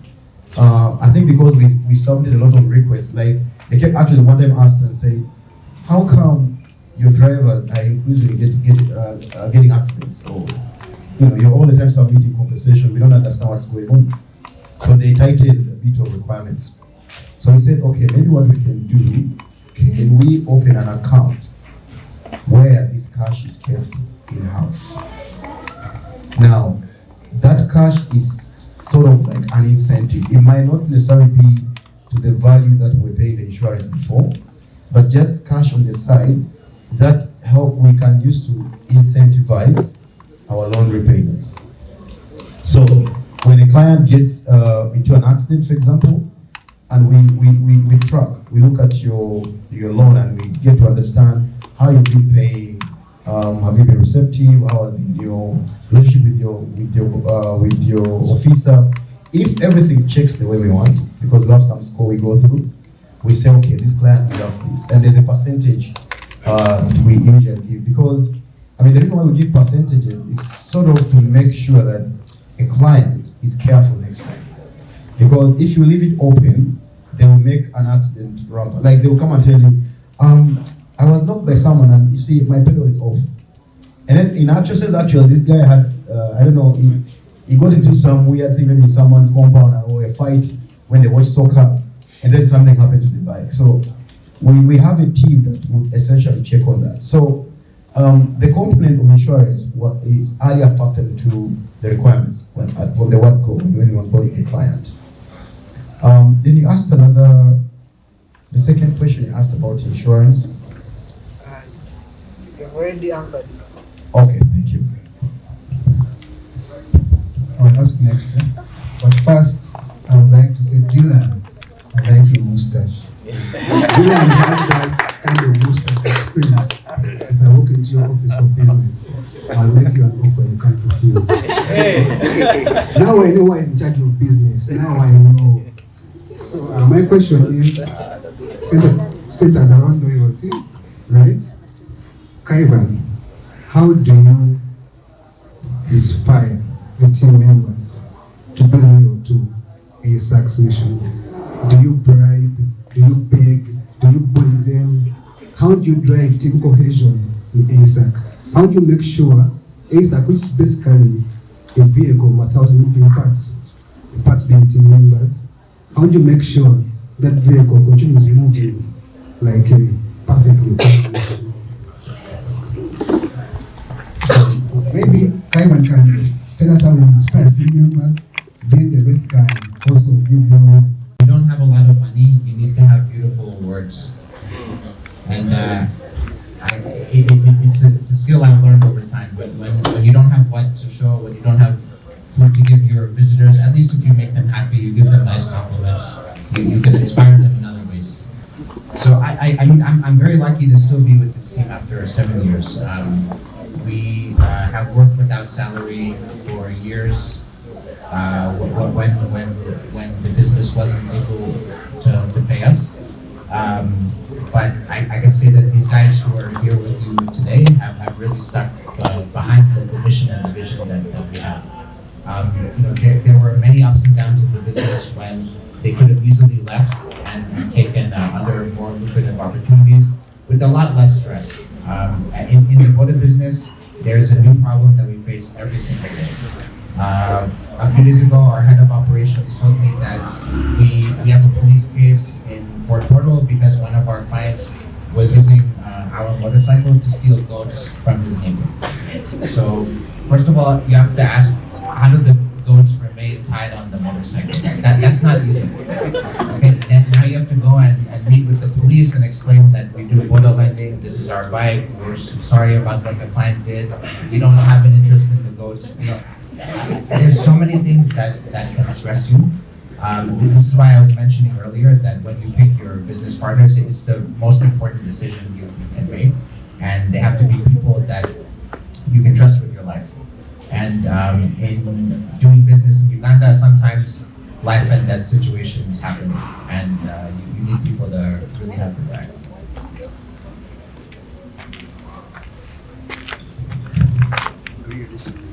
Edward or Dylan or Anthony can just confirm to us if what Kaivan has said is the way he inspires.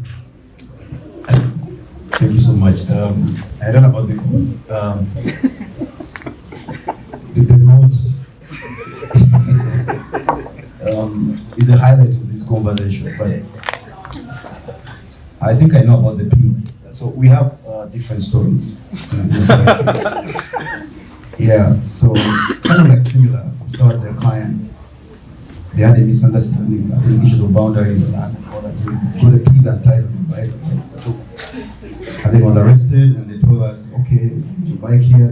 So we went there to solve the issue of the bike, and they told us, oh, there's a pig. Like, but the pig is not really. We're not letting pigs. Anyway, just to, I think we have different approaches to this. So Kaivan actually is very good with words. He's not lying. The time when he tried convincing me, when I even when I was lying actually, but I chose to believe. Especially when he does his hand, his body language, you know that he just wants you to stay there. But weirdly enough, after some time, what he tries to tell you actually comes to pass. Then you're like, wait a minute, if I walked away, then I'll be in trouble, you know? So, Kaivan, yeah, thank you for being persuasive. How I keep the team, like, I have a huge operations team. Believe you me, cases come up on a daily basis. I have to manage the HR, I've managed the head of operation, the finance manager. Sometimes they can just be cat fights. You find maybe head of finance is fighting head of operation because of shoes. Maybe, you know, they don't like your heels. Or you could have put on a different dress. You know. Then another person will not like the other because the other one is maybe intelligent in terms of what they're doing. How come you're the one that they keep praising all the time? I think I will tell you this. We used to recognize best performance, like when you have a meeting and say, so and so, you had the best report. You performed very well, but it will not sit well with other people. You know, and then also like, if I keep quiet, I won't be encouraging them. So how do you make sure you encourage them without actually hurting other people? So for what I mostly do is I do a lot of team building, especially aerobics. You know, we introduce aerobics in office where guys would get together on every Friday, work out, but also they do it when you're there. When you're not there, they don't do it. So sustaining it is very hard because it is your idea. So I learned something. Like when you're starting a company, it's not what you think is what you actually want. So take what you think, conduct research, and understand the needs requirement, what people actually want on the ground, see how you can relate the two, and then come up with a product. But if you just say, I have cash, I want to do this, you'll start it fine, but you will struggle by dragging people into it, including people that you work with. So we make sure that when you've stayed long in the company for a while, maybe we like rotate you, take you to another branch, get a new environment, something like that. Or most cases we can either, like in ASAP, we started what we call a think tank, where the team gets together, come up with new ideas, brainstorm, and that's actually helped us during the lockdown period. It was really, really tough. Yeah, but also I think I want to encourage founders to accept where they are wrong. There's power in the word sorry. I've learned myself. In most cases, they assume that the owner of the business does not want to be blamed. And of course, rule number one, if you're an employee of an entity, is company first. Don't go and smear and say, we are bad people, but we shall improve, or these people are bad.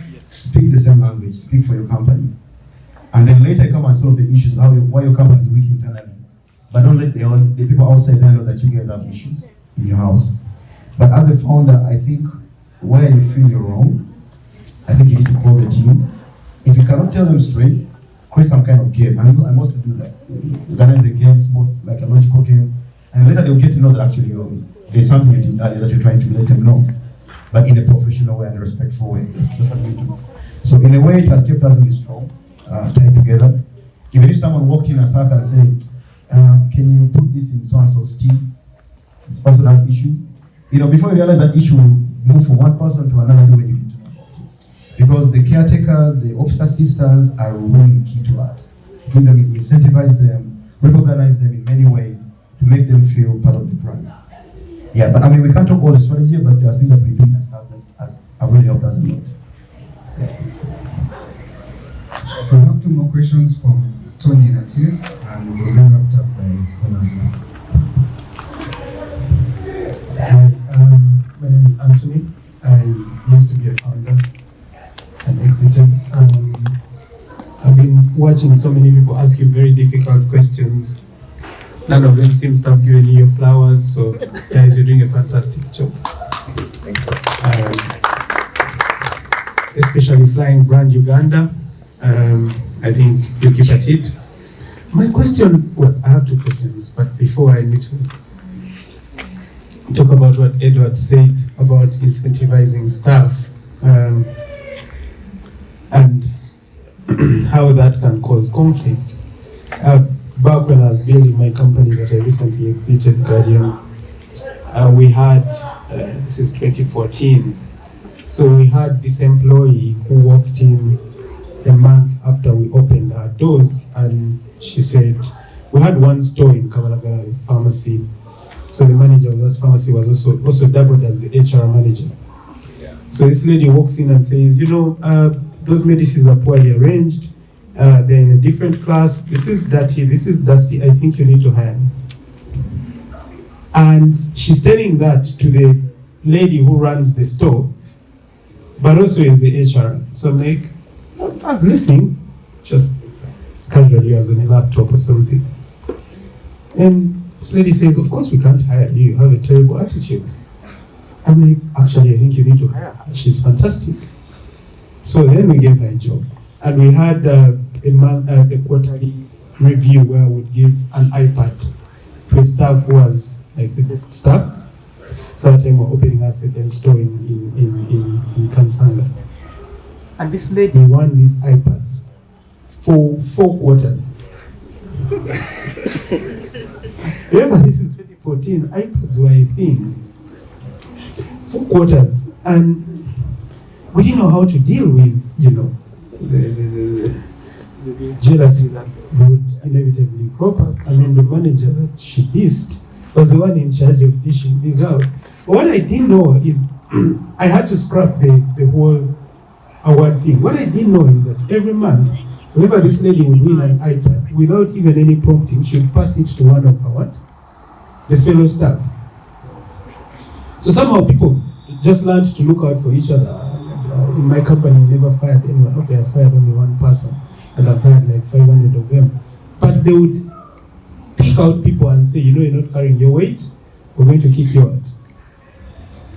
And it somehow worked. You place responsibility in the hands of the staff.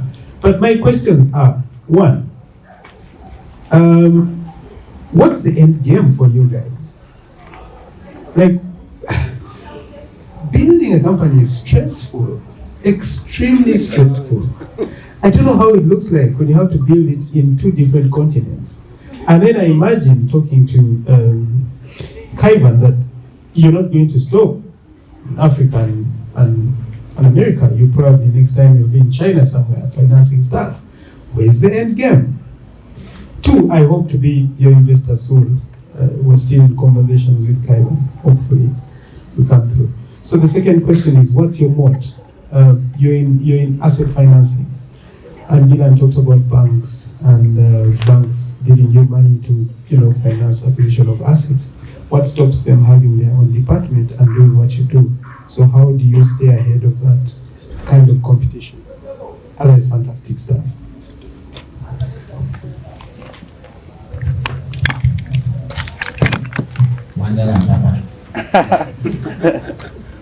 So you asked what our end game is. We are going to finance everything on wheels in Africa, Latin America, South Asia. If it has wheels, we are the ones who funded it. We are going to double the income of every single boda driver, every tuk-tuk driver, every car driver, every matatu driver. We're starting with asset financing as a wedge, because the most immediate problem of a driver is how do I earn more money? And the best way to do that is to own the asset you're using for work rather than renting it. When you're renting it, you keep paying rent year after year, 5 years, 10 years, and you have saved nothing. You're still in the same place that you were 10 years ago. And there are boda drivers like that in Uganda. There are car drivers like that in Mexico. So the first problem we solve is, how do you have a stable income?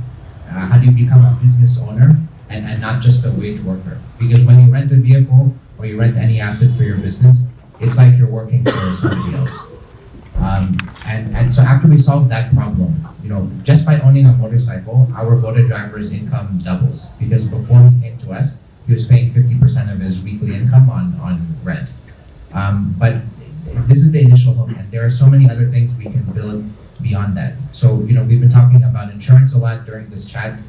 We have way more data than any of the insurance companies who have been selling us vehicle insurance, right? We have GPS trackers in tens of thousands of motorcycles and cars. We can see things like, does a driver run red lights? Does he brake very suddenly? Does he turn sharply? So Anthony is leading a team of data scientists who are developing a safety score for each driver. So something we'd like to introduce in the future is that if you're handling your bike very well, then can we discount your insurance premiums? Because we all win that way. We have safer roads, we have fewer lives lost. So are you looking to be insurers for your own fleet? Maybe in the future. The immediate problem we're solving is credit, but we're collecting so much data. We get data every 30 seconds from the 5 seconds, right, from the GPS tracking. So we're always thinking about what other products can be built in the future. Another thing we have live right now is a personal loan product. So our idea is that as you build equity in the motorcycle or the car, you should be able to borrow against the equity that you're building. And we can provide this kind of loan at way below market rates because we already have a collateral on this client. Like we can switch off the motorcycle or the car if they're not paying. And we have also observed unique credit data about them, which the rest of the market doesn't have. So if this motor guy goes to borrow from the local moneylender, they're going to charge 200 or 300% interest. But we can do it at a much lower cost with the software that we've built, with the safety score that we've seen. How are you handling the bike? So that the vehicle is the initial wedge, but then there's insurance and savings and so many other products that can be built on top of this. Being a driver is the second most common job on the planet. The first most common job is being a farmer. So all of these drivers, the vast majority of them don't own the vehicles that they're using for work, and this is the gap that we're filling. Wow. John, we'll get it about investment. Yeah, no. We're already talking. I'm gonna be your first Ugandan equity investor. Karibu. And I encourage all these other guys to actually put in their money. I think he's very smart and he's putting in money. Don't you want to be smart? Thanks, guys. I have a couple of questions. There's another question I asked you. You asked. What's your moat like? The moat. Yeah. Okay. Yeah, it's a good question. I think investors often ask that question, right? They're like, banks exist, why don't banks do this? Why haven't they been doing this? They are huge, they have distribution, they have the balance sheet, they have money, why not them?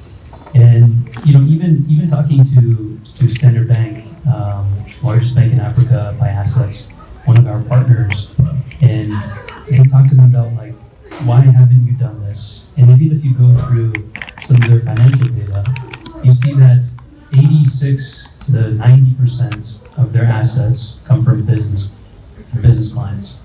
Working with individuals for them is not profitable. And I think a lot of times people have that old adage saying, your margin is my opportunity.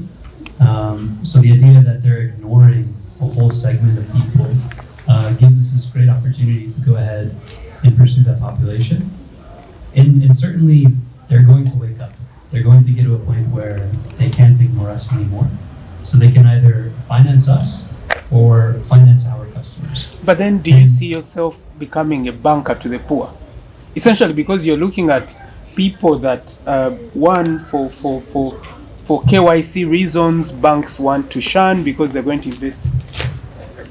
So you're looking at people who, for KYC reasons, banks are going to shun because, I don't know you, I can't trace you, you do not have a set premise, so I can't come to you to collect. You're very asset light, not for any fault of your own, but in an economy, you're just starting out, you're probably the first person to earn outside subsistence agriculture and stuff like that. So banks will stay away from that and continue telling the story that, they are here for every one of us.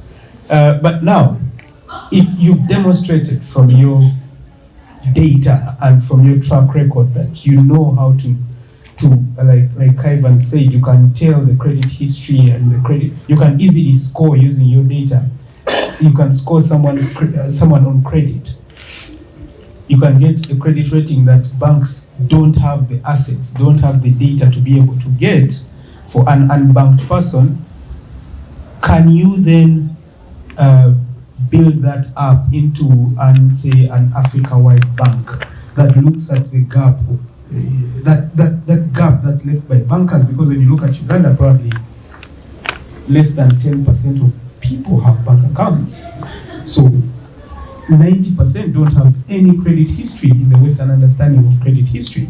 But now you're telling us that through the data that Anthony has generated over this time, has collected over this time, you could be able to actually guess, I mean, not guess, like kind of speak as to an individual's ability to pay. Why don't you then naturally progress to that space that banks are in? Why don't you become their banker? Yeah, I mean, so you asked if we would become an African bank. Yeah, banker to the poor. Right. Banker to 90%. And the answer is no. And the reason why is because we've become a worldwide bank. And this asset class, or this group of people, this gig economy, as you know, the media likes to call them, is absolutely bankable. I mean, we're proving that on a daily basis. So the idea is that, you know, we've started with this asset loan, that's the initial loan. They come to us because they need to get around, they need to have a reliable form of transportation. And then they stay with us, we allow them to grow with us, we grow together through the other products that we have. So yes, and one of those is personal loans. Yeah, personal loans, smartphone loans, right? Those are great. And then the idea is that they're going to be making money, not only as a boda driver, but they might be investing into another business. They need to put that savings somewhere. Why not with us? And so we're building out these tools for sure, and building out the pipeline of product to be able to support that in the future. So essentially, you're building a bank, but you're just not willing to publicly accept that. No. Because if you're eventually gonna take deposits, you can actually create a circular economy. This guy gets the asset. He needs money to pay fees for his child. You provide that money. You make reasonable interest from that. Not as crazy as the market charges, because this is like family, right? You have built a relationship over 5 years. So if you do that, you can easily scale it to reach the entire Africa. You can scale it all over South America. And I mean, the demographics are not terribly different, no? Yes. Oh, fantastic. No, but I mean, I was asking because I'm still checking the numbers and to invest. Yeah. I mean, it's a great question for sure. I think that's, like, every bank needs a niche, right? So Yeah. we can't just bank everybody. I mean, we could, but it would be a damn near impossible task. So the idea that we start with this customer segment and we build capacity within that segment, I think is the best thing for us. Absolutely. And say that, hey, we're the gig economy bank around the world. Exactly. Yeah, Shakespeare said, what's in the name? A bank by any name. So maybe, yeah, let's still do the same. So I have a couple of questions. First, to Toshin's compliment on Dylan's mustache. It looks. My girlfriend will be very happy. It looks so Something much. I want to get rid of. It looks so much like Lee Harvey Oswald. Oh no! That's not a good comparison. That's the worst one. Don't shoot any presidents. Couple questions. Number one, why Mexico? Number two, how much did you acquire Flex Club for? I know it's undisclosed. Tony, also you didn't disclose your acquisition. No, I think I know the number, but I also can't disclose. Exactly. Like no one discloses things in our markets. Why? We want to know. And finally, where's ASAC in 5 to 10 years? Are you a huge bank like Tony wants you to be, or doing asset finance across continents? Yeah.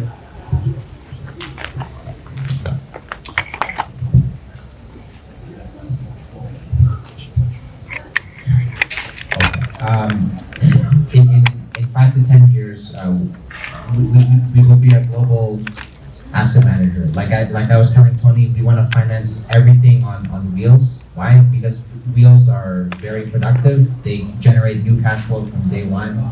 They create job security. You know, many of the customers we have in Uganda are actually farmers, and they use the motorcycles for carrying their harvest to the market, as well as for carrying passengers. So by making multiple incomes from the same asset, we're able to support a whole family of 5 just from one motorcycle. Sorry, I missed the first question. Hey, why Mexico? Yeah, so Dylan was saying earlier that we had actually done a market study of different parts of East Africa. So I drove from Uganda to Kenya and then Kenya to Tanzania earlier this year. And it is promising, and we would still like to go there one day. But this acquisition opportunity fell into our lap, and we were very fortunate to buy them at a very steep discount from their last valuation. And like Dylan was saying, the amount of money we paid to buy the company, if we had spent that money on our own, trying to build a team in Mexico, do the marketing, come up with the product, build the tech, get a partnership with Uber, it would have cost 10 times of what we paid. So because of the distressed fundraising environment that we're in, where not every startup is able to raise money, some of them have to look for other types of exits. So you could call it a fire sale, like when things get bad and you have to quickly look for money, you start selling whatever assets the business has. And we were lucky to be able to take advantage of an opportunity like that. We were able to do so because we were already profitable and because we had the trust of our investors who gave us more money to do that. Even the investors of the company that we acquired, they also invested in us to take over the company. So I mean, it's funny how sometimes these amounts can't get disclosed, but I'm in the same camp as Latif, but it was a good price.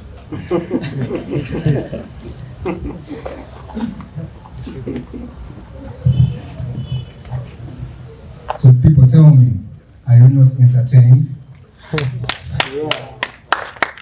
Get ready to be entertained more, because we have cake, we have more drinks, and more drinks, and also more drinks.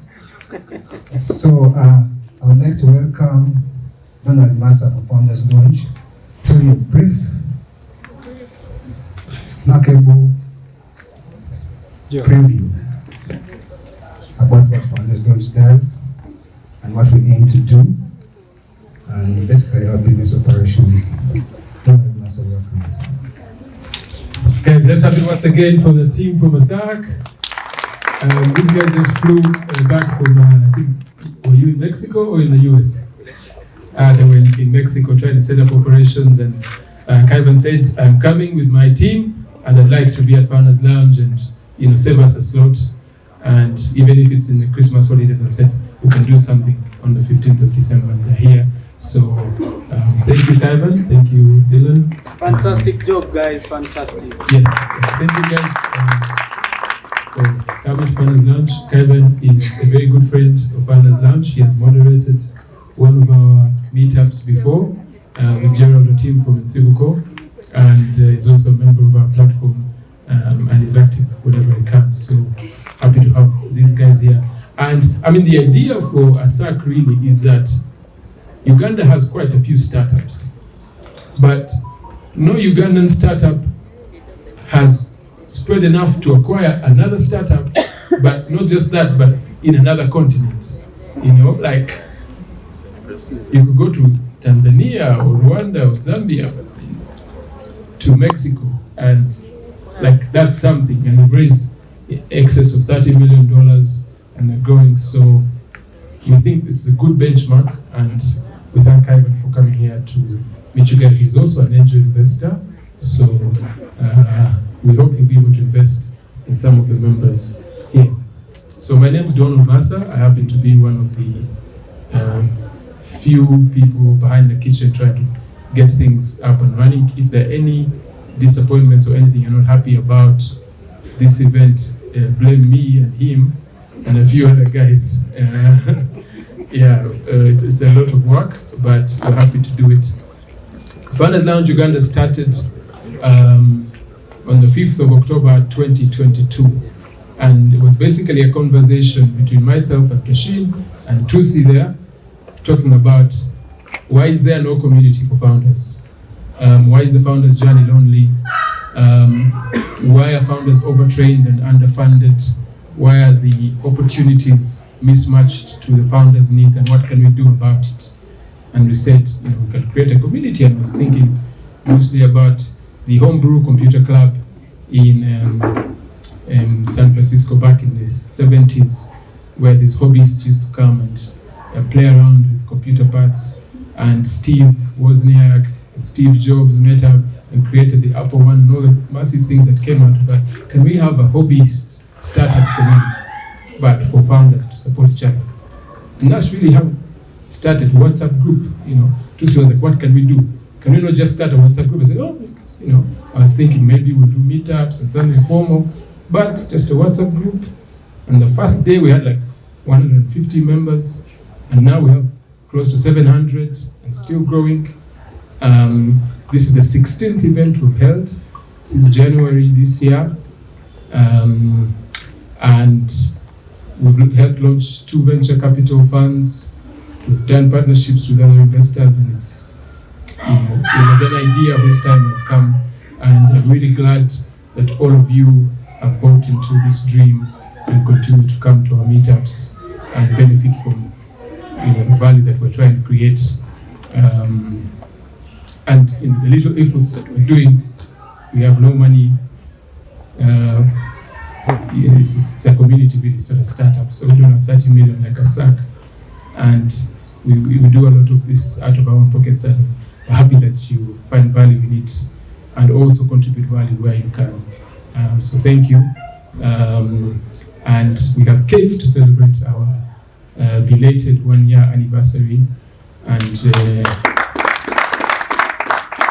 we hope that in maybe 10 years we'll be able to have created a monumental impact. When you go to the website for Y Combinator, they funded over 4,000 startups, created a value in excess of $600 billion, and out of the over 1,000 unicorns in the world, close to 100 have been supported by Y Combinator. Like, this is the one entity that has had the most outsized value in terms of startup growth, and there's none like that in Africa. And we hope we can do some work to help move that needle forward for Uganda, for East Africa, to get guys like Ivan and his team who are in the US feeling useless and thinking, where can we have an impact? I was in the US a few years ago and I felt the same exact way, walking down the streets, New York and whatever. What can I do in this place? Everything's being done. But in Africa, we're just on the ground floor. Everything's just being built. And, you can come with a small dream and go to Soroti, like Ivan, and, you're able to do what ASAC has done since 2016. And, that's a dream I know a lot of founders here have, because there's so many other places we could be, so many things we could do, and we choose to try and, add our blocks to this,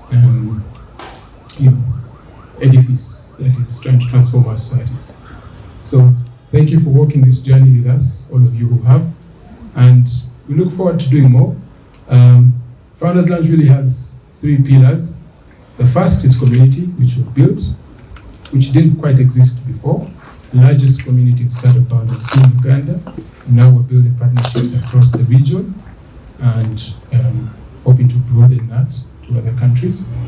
And second is access to funding. Like I mentioned, we've helped launch 2 venture capital funds. We've done a partnership also with Catalyst Fund, and all of this provides quite some money, $200K US plus, and are actively deploying. And we'd also like to bring together a community of angels. Tony here is an angel.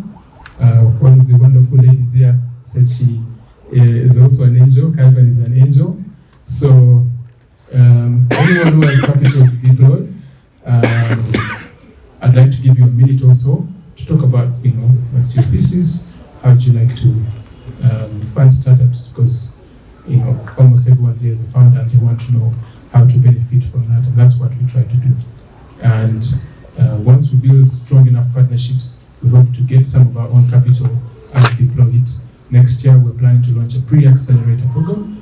We can't do an accelerator because we don't have funding, but this program can help startups grow to the level where they can get institutional funding and also, get into part of some of the top startup support programs in the world and also get access to funding. And part of that really is serving them to the angel investors that will be part of our network, and we hope some of you will be part of that.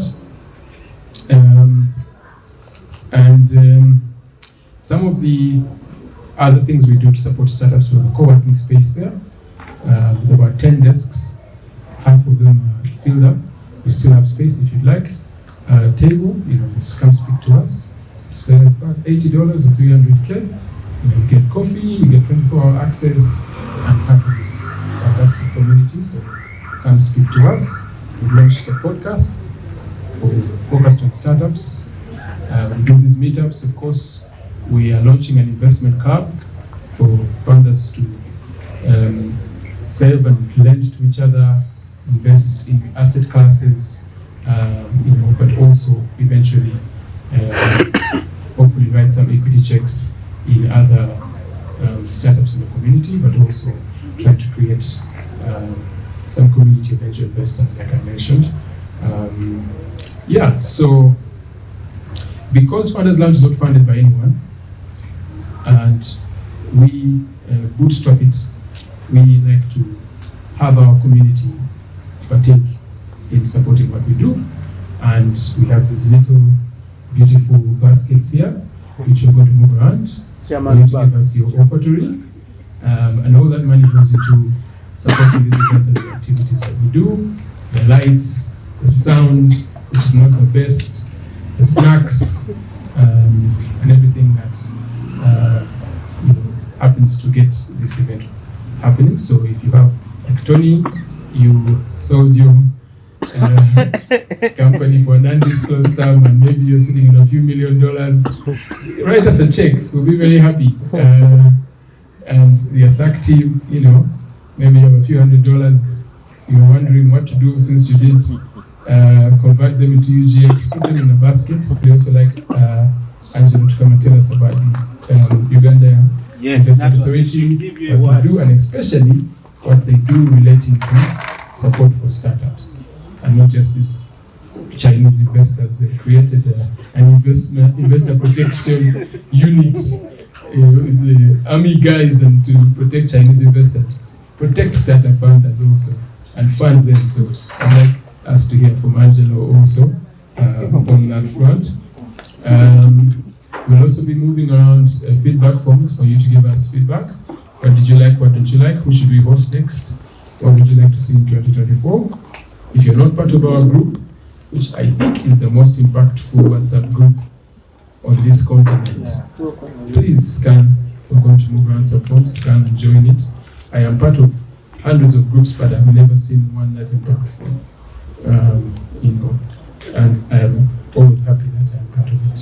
If you've not signed the attendance form, please do. We have a newsletter that we send out every month, give you updates, and also invite you to our events. So please sign. We won't spam you. We'll give you very useful information. We'll also take a group photo after. Mobile money, Toshin. You're going to read us your mobile money. And lots of drinks. Don't leave us with these drinks, guys. We can't drink all of them. Help us drink and finish them. And then we'll cut some cake.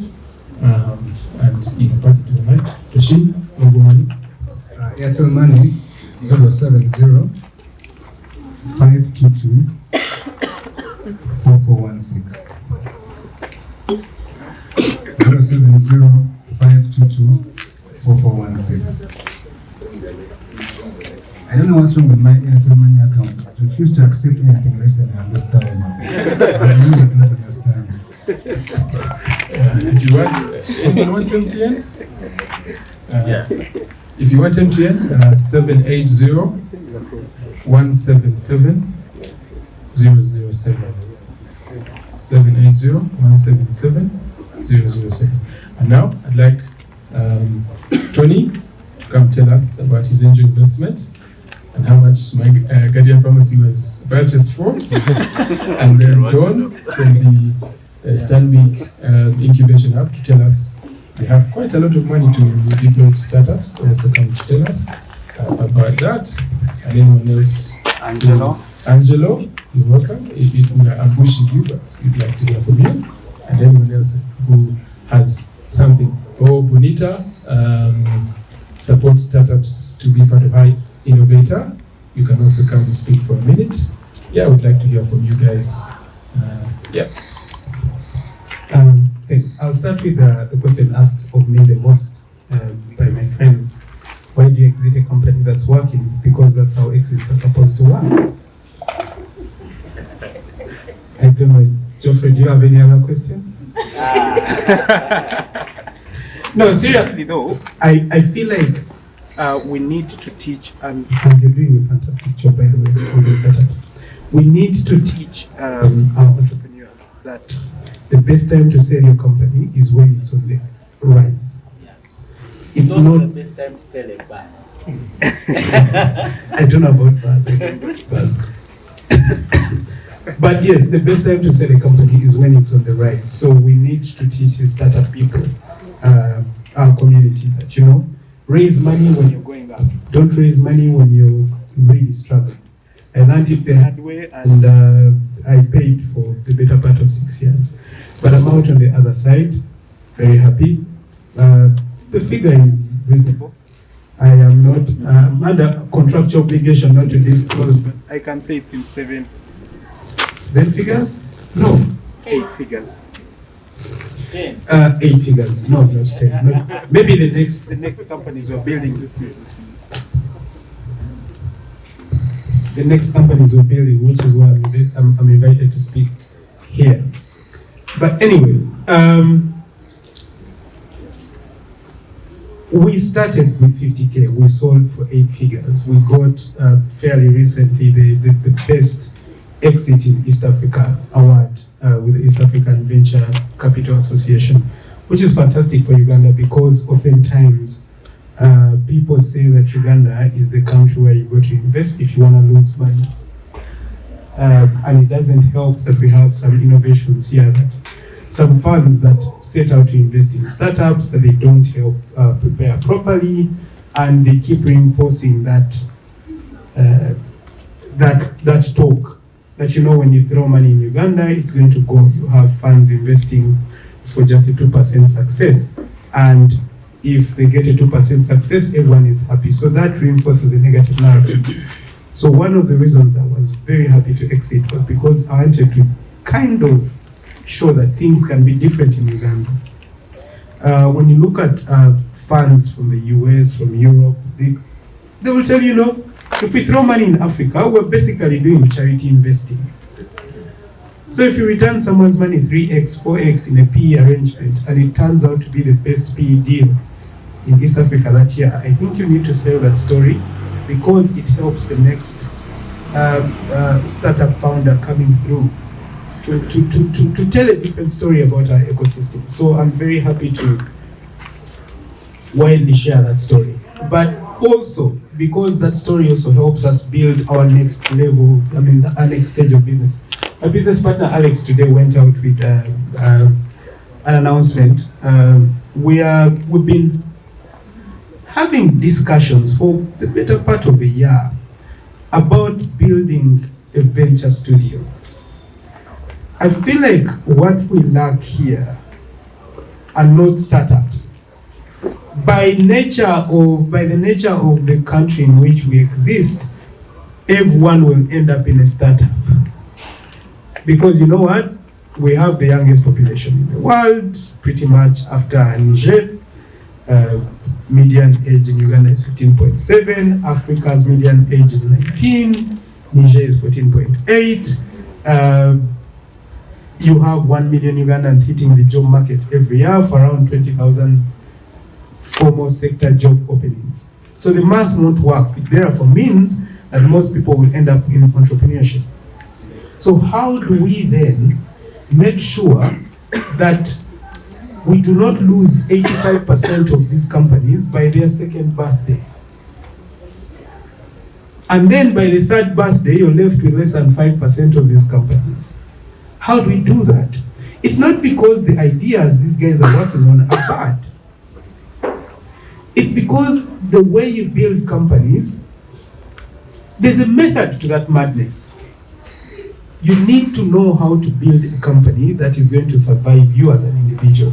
So if we roll back that 85% death rate by the second birthday to 70%, would have had a huge impact. So that's what we are choosing to do. We're going to take people's money and put in also our money and probably raise a $50 million fund, which is weird for venture studio in this market because people will occasionally play with maybe 5 to 10 million. We want to go big. So we're sourcing for ideas, even if someone doesn't have a track record of making money from their idea. If it's a sound idea, we'll take it, take you in, panel beat the idea, stress test you, then invest some money, maybe 20K. So we'll come to you angels, we'll give you lots of pipeline, give you 20K, pair you with an entrepreneur who has done it before, so Kaivan and Co will probably come to you. If we find someone who is building a business in mobility and asset financing and all that stuff, we'll just reach into our networks and bring you guys and, just ask you to do it for the ecosystem and mentor other people, hold their hand, because this is the greatest satisfaction I frankly have, is when I have say conversations with Geoffrey and just push back on his sometimes silly ideas, but they come from a very good place, sometimes brilliant ideas that he hasn't thought through very well. And you see a light bulb moment. I feel like we need to do that for lots of people. And so I think we're going to fail most of the time. But if we can claw back the losses we've been taking in terms of our startups that lead to death, if we claw that back from 85% by second birthday to 70%, and then after that stage, honestly, you will be surprised. You have people who call themselves startup founders here, and their companies are not registered. I'm telling you the truth. No. So we want to teach you the basics of building a company. You have a fantastic idea. Go and register it. Go trademark it. Go and do this stuff. You come out of that. Go and test the market. Get your first client. Get your 10th client. Get to that stage. We invest some money. But also we make sure that runway can take you so far by relieving you of things like accounting, the finance department, HR, those things. We want to free the founder to just go and find product market fit. So all this stuff of hiring people that you had these guys suffering with, we're going to relieve you of that for like a year until you have a product that can actually get accepted by the market. Then we'll let you go and swim with the sharks. But yes, so find Alex's Twitter handle and just send him a message. He's also Alex Pontoni is in the Founders Land WhatsApp group. Yeah, he's also most likely just send his email address. He will get back to you. He's going to be extremely busy over the next 2 weeks. Then I promise we'll reach out and we'll build these things together, and we're not going to be greedy. We're just interested in seeing you guys succeed. It pisses me off personally as a guy who hustled financing. We don't have much time, but one time a bank where I used to bank like $2 million every maybe 8 months refused to give me a 500 million shilling loan. Never had asset. They say no, I had a bounced check. 9 million shillings of a bounced check. Then another bank refused to give me $10,000 to supply a product of where I was making like 30K, and they knew it. So that pisses me off. Whenever I think about that, I don't want another founder to ever go through that hassle. It's terrible. It's depressing. It's what? So we need to get together and support you and, see what happens. So I really appreciate this opportunity. Thank you so much, Tony. Investment Authority, and a veteran journalist. He used to write a lot of opposition independently. Objective. Not I opposition. object to that expression. But it is true, I wear so many hats, and sometimes, well, you know, especially this year, it's been difficult to introduce myself properly. So, I guess for purposes of investment, yes, I sit on the UIA board. I chair a subcommittee of the board that is basically doing investment promotion. It's called investment promotion. And I have a colleague here actually who's himself the founder, Peter, who should be the one really talking about stuff, because you know, there's this Chinese wall between management and board. But I have a different relationship with him, for example. I support his companies. He runs, I think now what you call an energy company. We can talk about it sometime. I'm also in sort of broadly leadership development. Some of you have heard of the Leo Africa Institute for Leadership. I've been on their board for it was a startup actually. So I saw the first initial conceptions. We shopped it around with a guy called Awel, who we were supporting at the time. So I'm invested in something called the intellectual practice, which I'm a beneficiary of that. Yes, which basically means I'm a mentee. That I invest almost all my time in pursuing either ideas or people with ideas and interacting with them. And I can see across this small community of yours, yeah, I know people who have interacted with me. This is just what I do.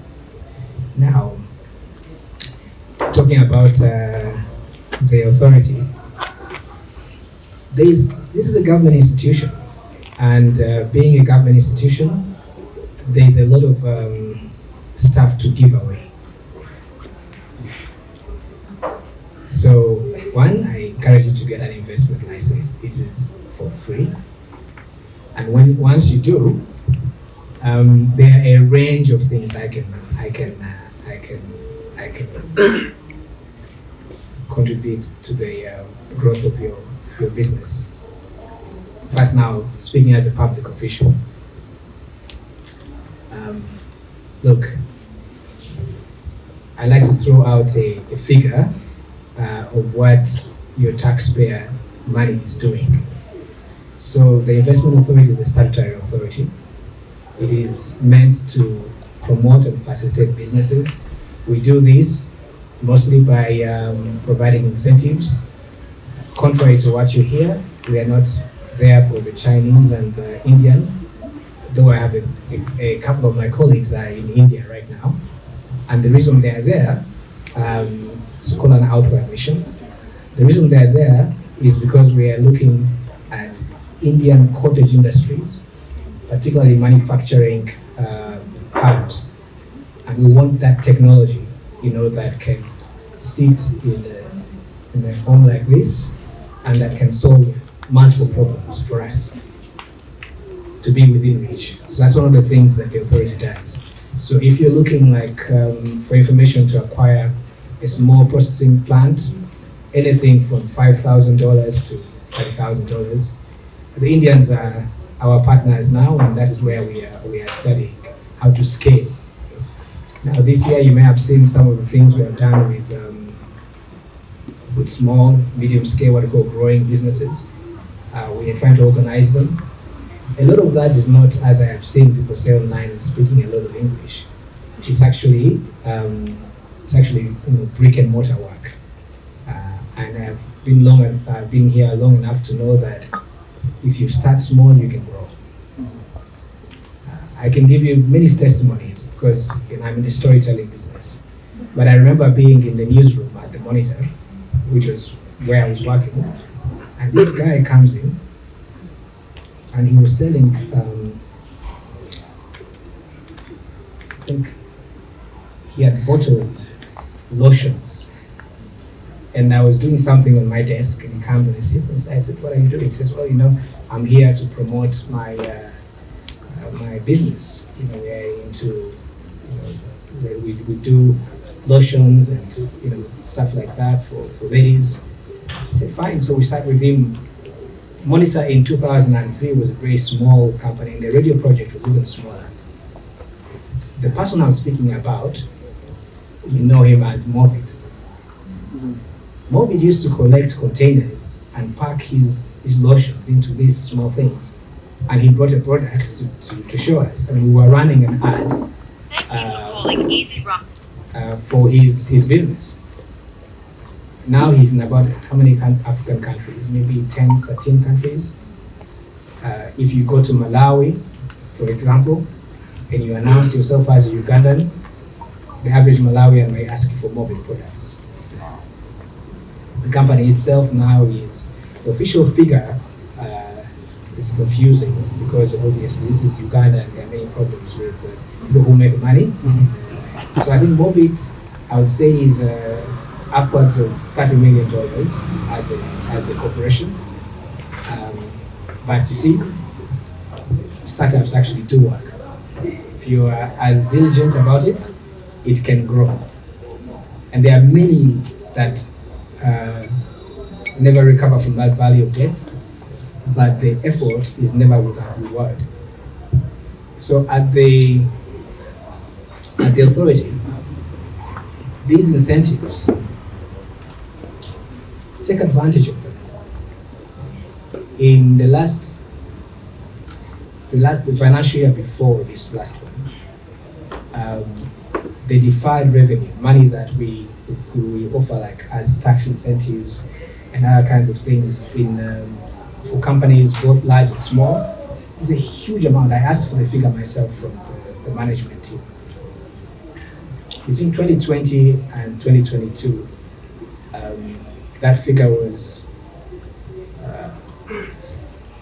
slightly over 2,000 billion. So it's about 2.4 trillion. Oh.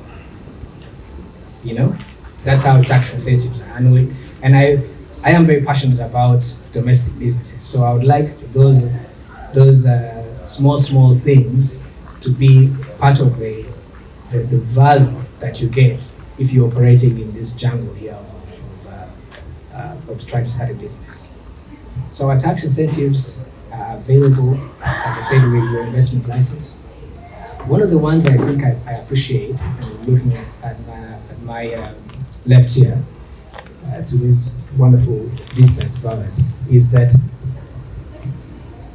if you're running a startup, there's a lot of training that goes into it. So you bring in people, many of them are specialists.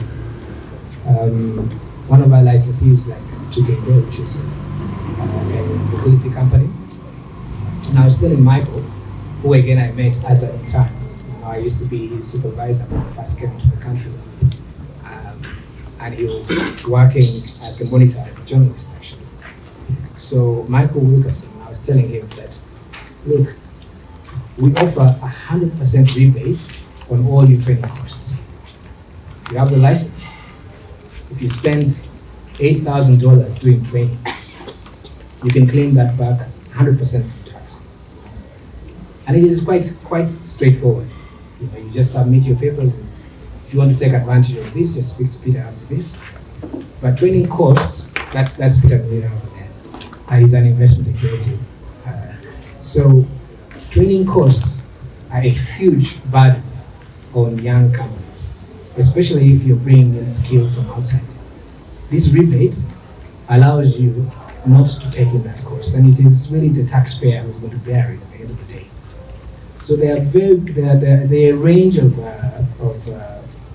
incentives that you can take advantage of, and I encourage you, like I said, you know, come get the license, learn about how you can go about the process of, if you're importing, you know, what items of machinery that are tax exempt.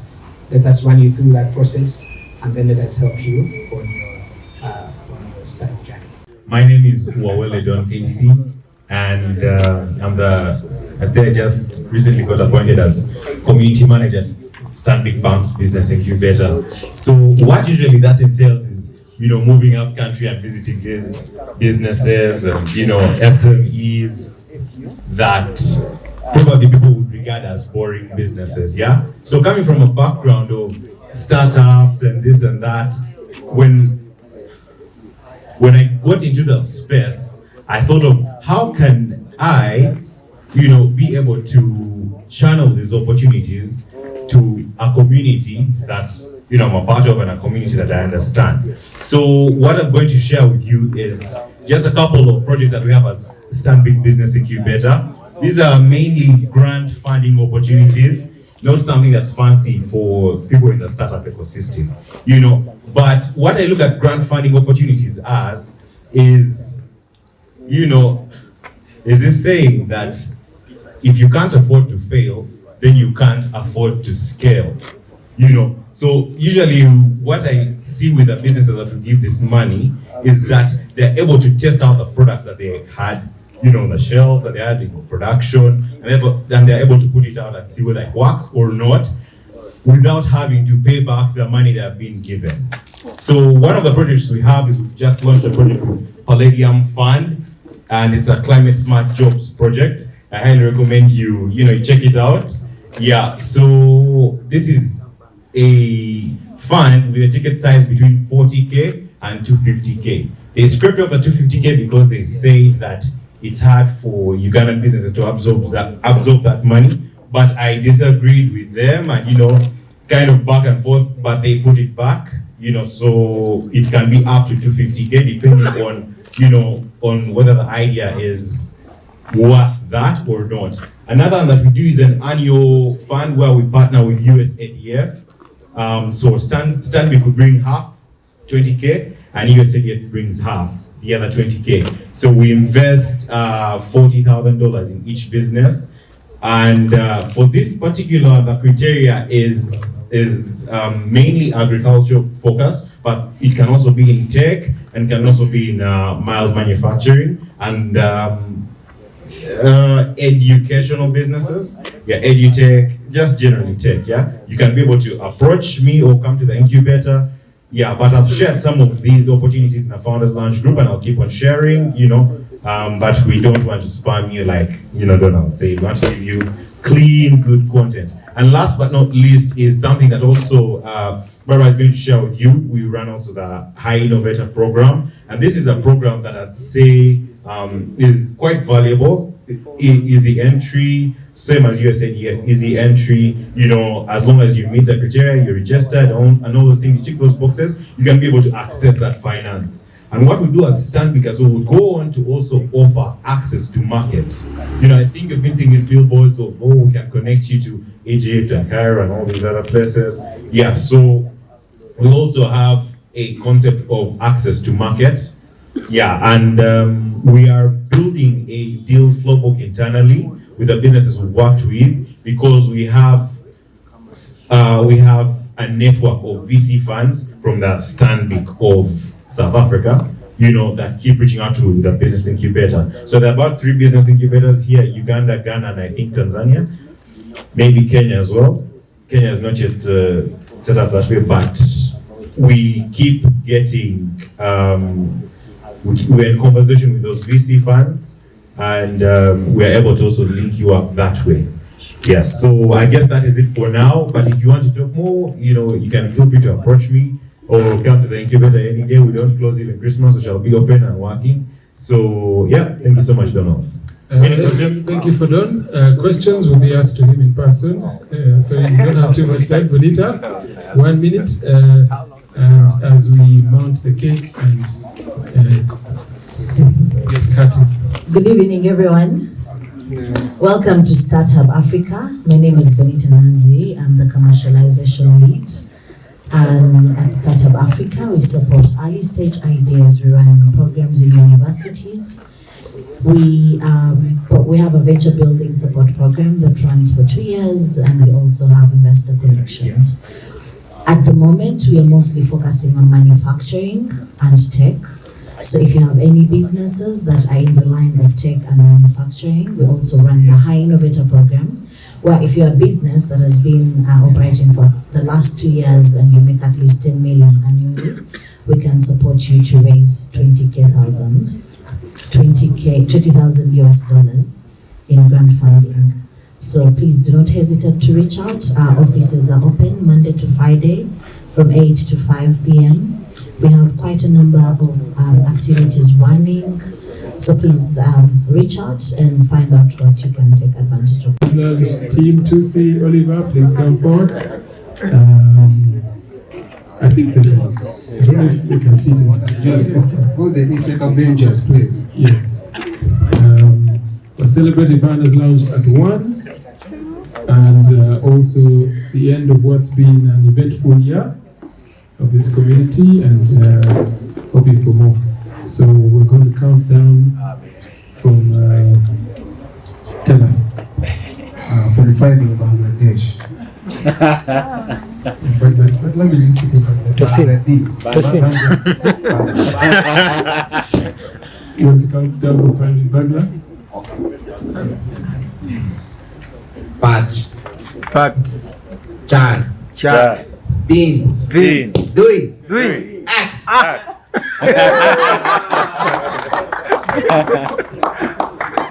Sounded like some ancient I don't know what he has put in the cake, but It's add the 0 they want. Thank you, Kaivan, and thank you guys.